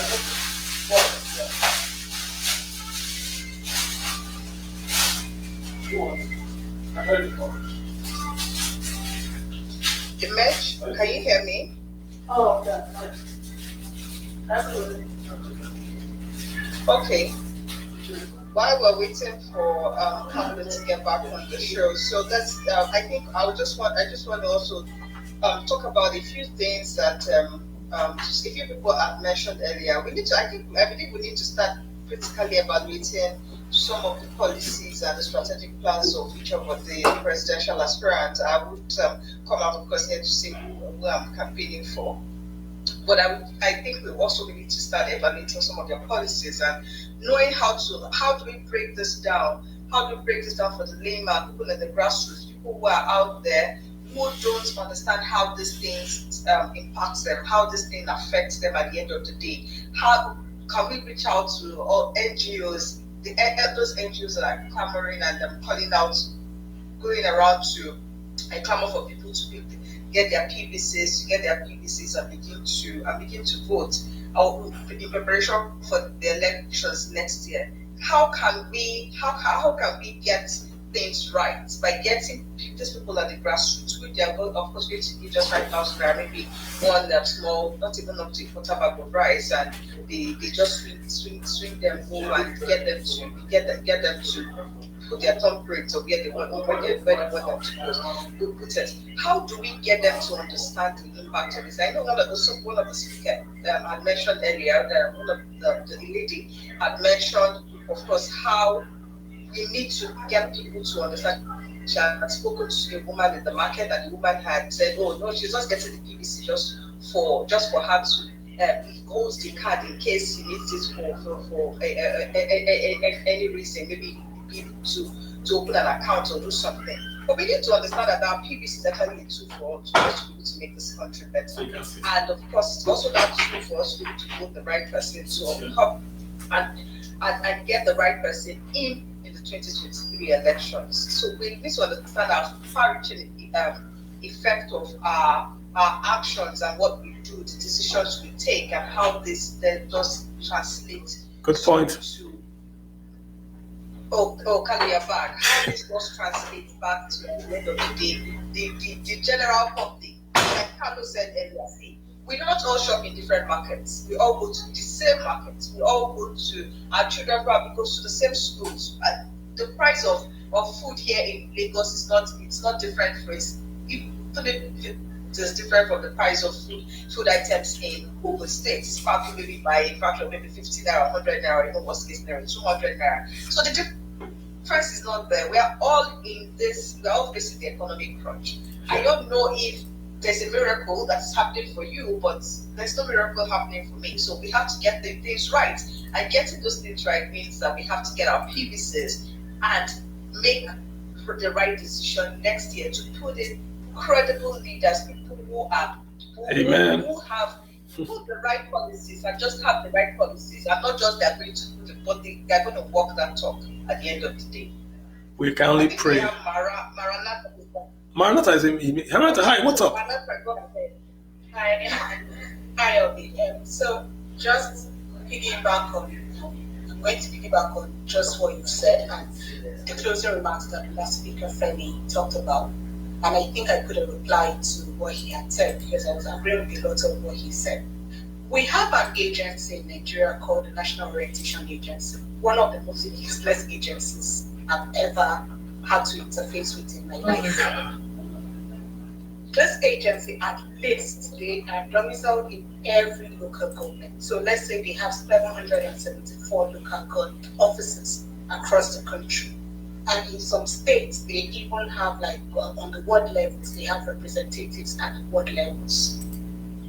With all this thing of information dissemination to the grassroots, and these are the guys that are supposed to be championing that cause, right?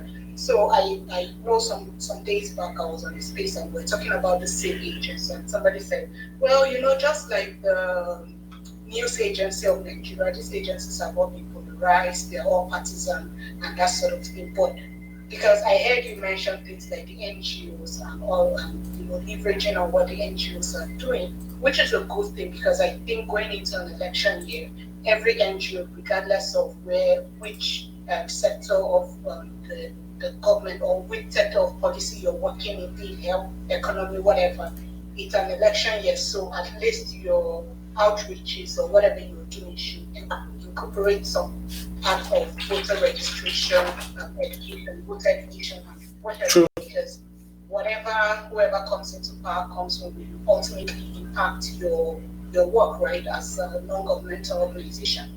So yes, we can do so much. The NGOs can only do so much. They do not have presence all over the country. Some of them operate in very small spaces. Don't worry. I mean, but we need to hold the NOA accountable. Those guys are sorry, but those guys are going to work for the government in power. I think people have to wake up and be organic.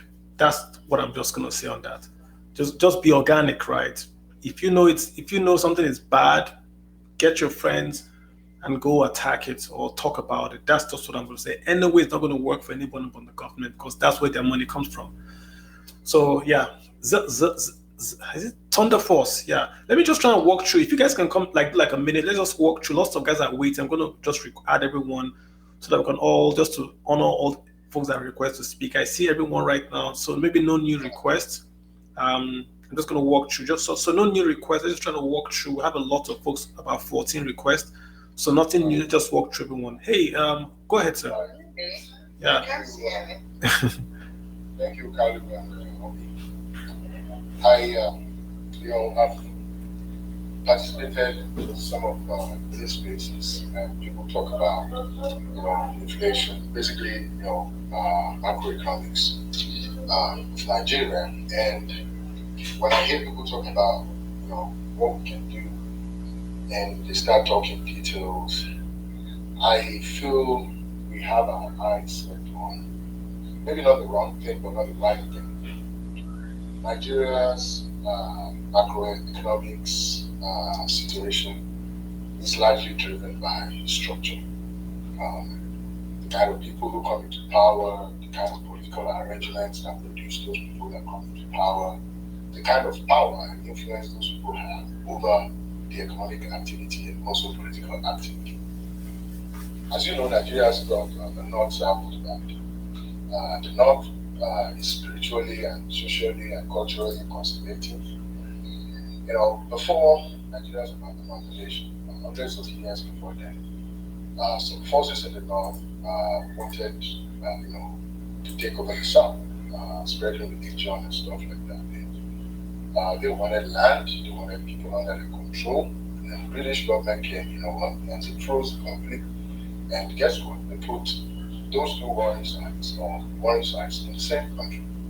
And he told them, this is your population count. You can run your country. Now the South has actually given up on the fight and feel, okay, now that we're in the same country, everybody across Africa and everywhere else are foreign countries, maybe we should work together. But the other side, the North, has not given up on that fight. They continue to find ways to take what they want. And if you look at Nigeria's economic growth since independence, all the expansions have happened under Southern presidents. Because the Southern presidents look at everybody, distribute resources, build the economy, provide infrastructure. But when the North gets into power, it almost feels like they're trying to claw back some runaway advantages that the South has spent. You would realize that when the present administration came to power, talking about corruption and all of that, it wasn't really corruption. They were just after all the wealth and the economic growth the South has made in those sentences, and they were just trying to maybe get theirs back. But you could grow pot and have more to share than just cutting the pot or smashing the pot and grabbing your own share, because once you grab it, there's nothing left for everybody else to share. And that is the kind of thing that's happening right now. Government just came to power. You got about a minute more. Want to form some kind of policy to do stuff, and we wasted 7-8 years to do these kind of things. So issues we have right now in the economy, inflation and exchange issues, it's not because not necessarily sabotage, but negligence, because right things. And I think the most issue we have to contend with is the influence that people that we're going to vote into power are going to have and to be able to change structural things, because that is the level it's just accepted that. I got you, Ladi. Things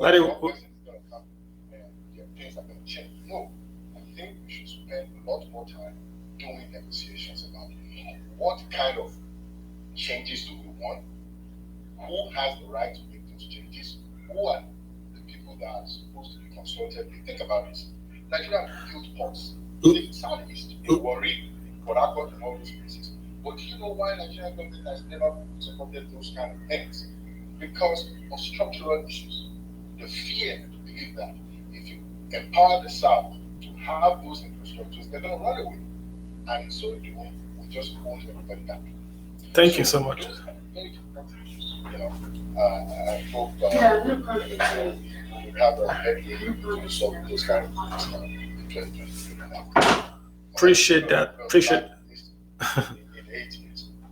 All right, sir. Zale, thank you so much for that. That was yeah, thanks so much. But let's have Basquiat. That's Joe Amechi. Sorry, I can't read those names that well on Twitter. All right, thank you. Carlo is Basquiat. Basquiat, like the painter? Like the painter. Gotcha. Go for it. Right. Okay, so I just want to pick your brain on something. And it's regards the racketeering that goes on in government procurement, especially the vehicle aspect. It has to do with my business. So, projecting or thinking about a situation where, because the government buys new vehicles every 2 to 3 years, and then they auction it off to the directors, right? We're at a situation where can they not outsource these vehicles? Like lease them. Like lease them, right? And it helps with all the upfront cost of paying for each new vehicle, the fueling, the maintenance, the drivers' salaries, and pension, health and insurance for those. Then also, you've gone off Basquiat. So I mean, the simple answer to your query is that they can, but why would they? This other way allows them to get money faster. Obasanjo did the monetization. So yeah, you've dropped off Basquiat, baby. Let me get St. John. Hey, St. John, come on. St. John, hi. Hey, Carlo, how's it going? I'm very, very well. Thanks for waiting here. No problem. I really enjoyed the rooms you put together. I have a couple of points I just want to get across. There's one main one I would like you to talk about. And it's based on my experience on seeing how things are run in the US and just comparing it to the industries that we need in Nigeria, just for even the economy to become more alive. Because at the end of the day, the economy is a tool that the government is supposed to manage, and is supposed to use that to sort of help the country and help the people. Yeah. So let's see. So the first thing I want to say, what you said earlier about Fela, I really think Fela was a national prophet. Like, people need to go back, listen to that guy's music, especially the ones where he talks about financial things, where he talks about the economy, where he talks about things like the financial instruments, because I feel like people don't understand. And really, I know what you're trying to do. I'm happy, I'm seeing progress, but I'm not going to lie to you. I think to create the cultural change that you are trying to build, the change that you're fighting for, you need a vacuum. You need a vacuum to create that change.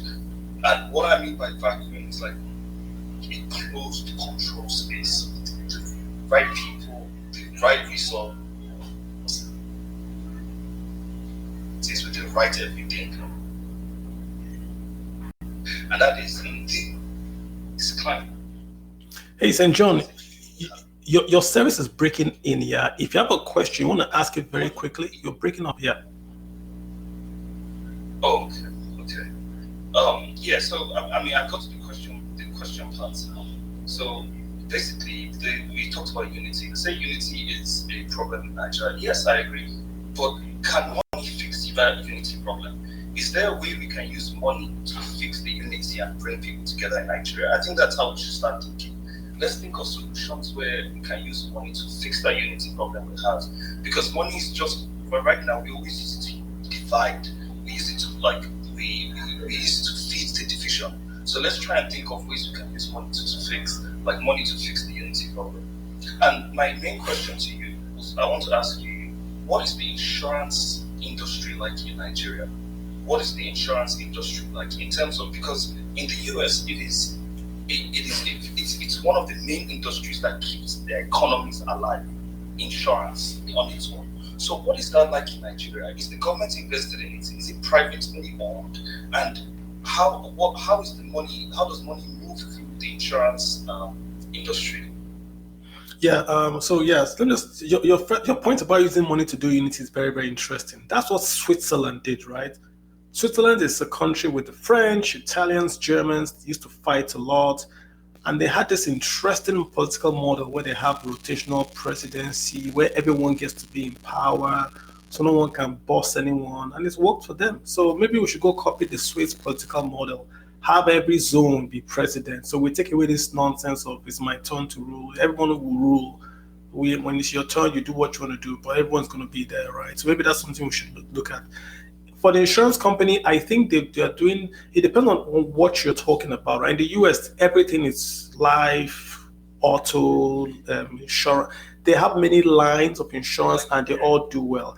In Nigeria, I would say life is really what works, what does a lot of business here, and also with maybe from auto, because auto is by law, you have to get an auto insurance. Even though it's not a third party, you have to just get something.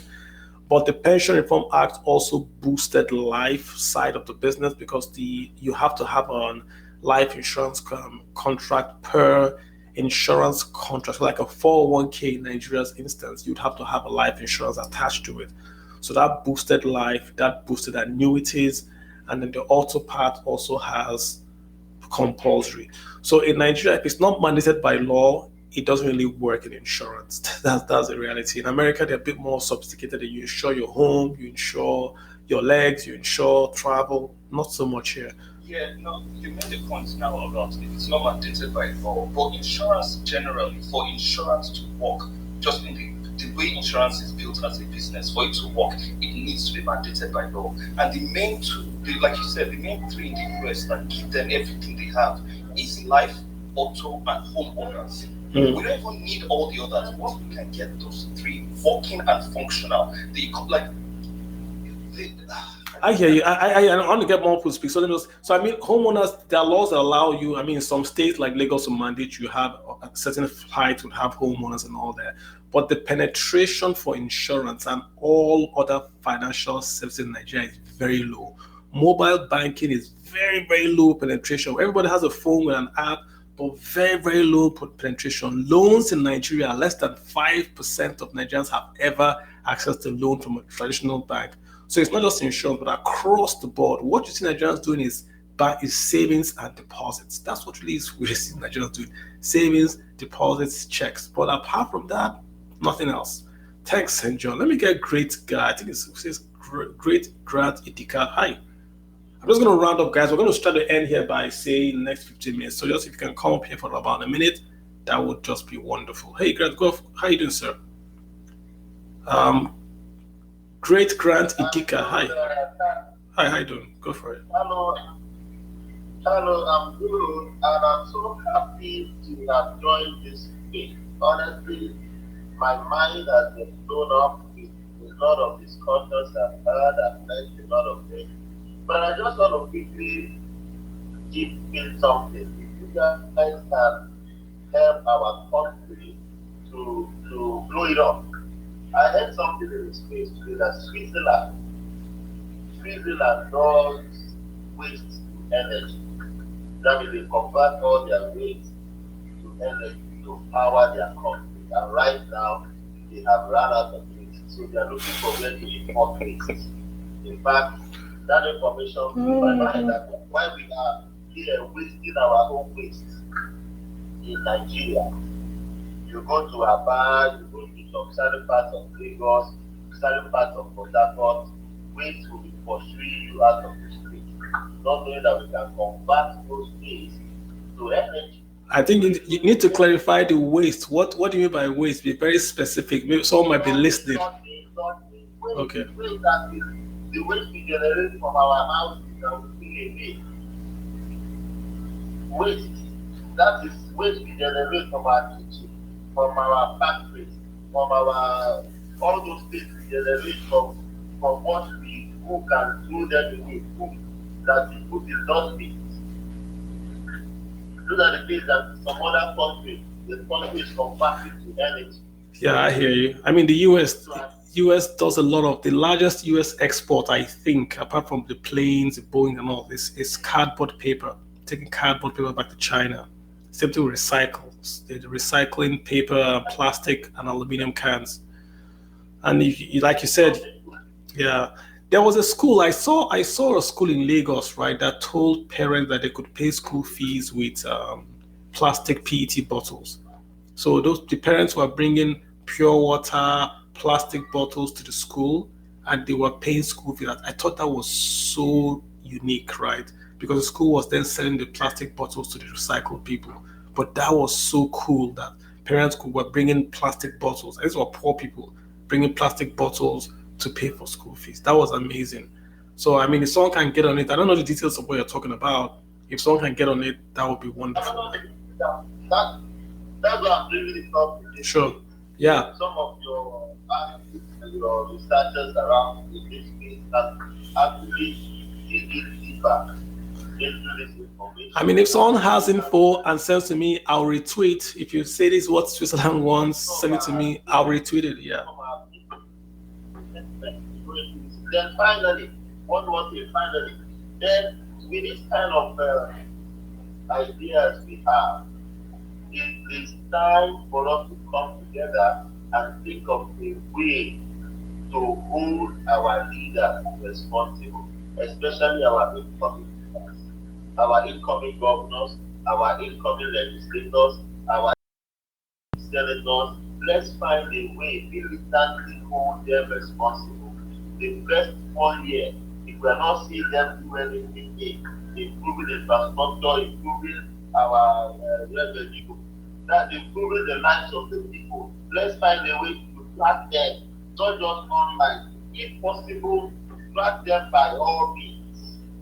And let's show them that Nigeria is no longer the same way that the leaders just go there, live anyhow, eat money, arrogantly spend our patrimony, and we just be quiet and be waiting for them in the next election. No. This time we can come together, devise a means, devise a way, raise up NGOs that can monitor them, that can push them, monitor them, ask them questions, begin to, just like we have been doing fires. I hear you.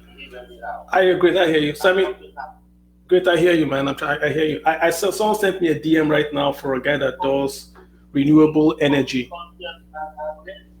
I'm ready to sponsor. I'm ready to work. I hear you, bro. I mean, bro. Let's get others to speak. Yeah.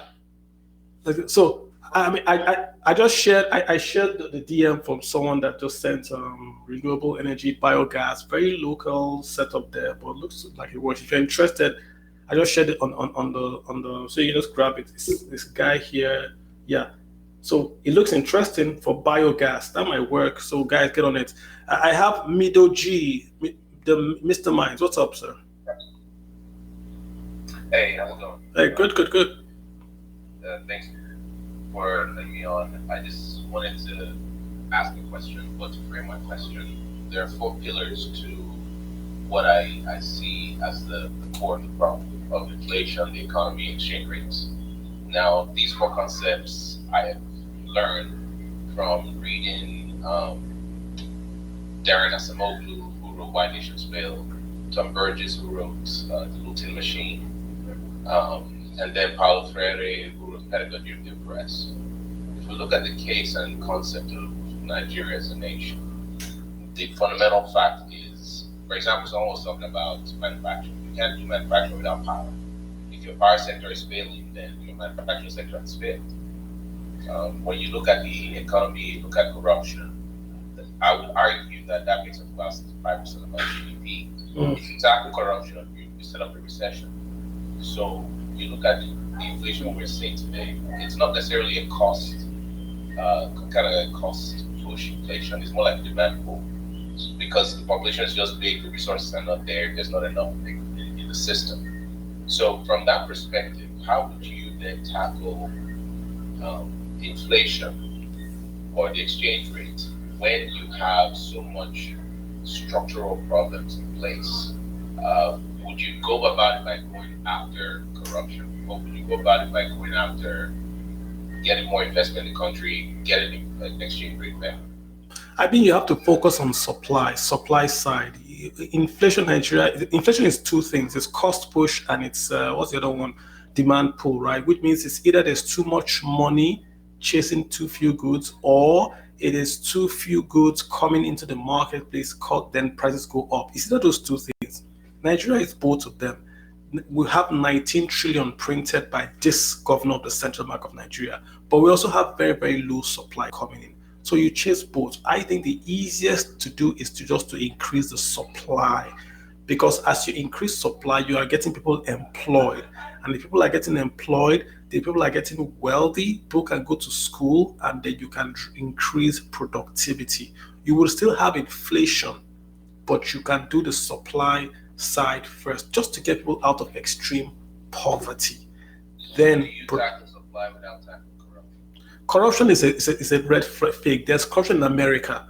There are people that are arrested in America for corruption, in China, in Russia, in Brazil, in India, for corruption. You are never going to stop corruption. It's a waste of time.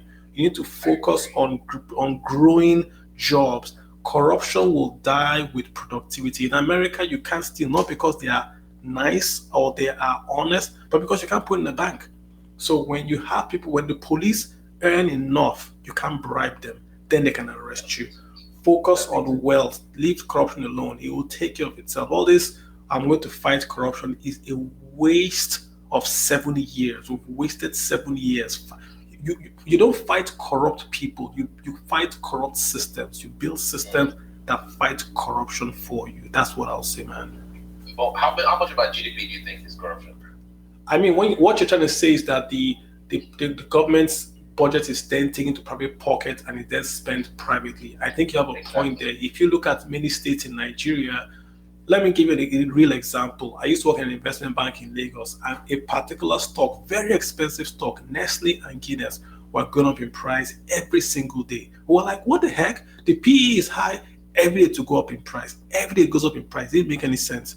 Later on, we found out that the IG of police had stolen money and given it to a stockbroker, and the stockbroker was buying shares for the IG of police every single day. He didn't care about PE, he didn't care about fundamentals, just buy me Nestle and Guinness. So the prices went up. So that answers your question that anytime the federal government releases a budget, what happens to the dollar? It goes up. Why is dollar going up today? Politics. Folks are buying dollars and all that kind of nonsense. So but the problem with Nigeria's corruption, if I could use that point, is that our corruption is not building roads and factories. The IG in Kaduna is alleged to have stolen 100 billion. I saw he built some stuff. If that guy invested 100 billion in Kaduna on farms and fertilizers and all that, man, that state would have felt the 100 billion. If he had invested 100 billion, but I heard he was buying hotels for his girlfriend, buying cars for the girl, his 16-year-old girl. So that it's not corruption, not the problem, but how we are investing. If you steal money today, where do you put it? If I steal money today, where do I put it? That's, I think, the bad corruption of our own corruption. Our corruption is corrupted by Nigerians not investing corrupt proceeds in job. No, it's true. In job creating opportunities. You steal money, then you go to America. Your mates steal money and then they build a factory in their own country. Indonesia, how corrupt was Suharto? Suharto was corrupt, but he was built. Look at what he built in Indonesia. We were corrupt and we bought mansions over the world.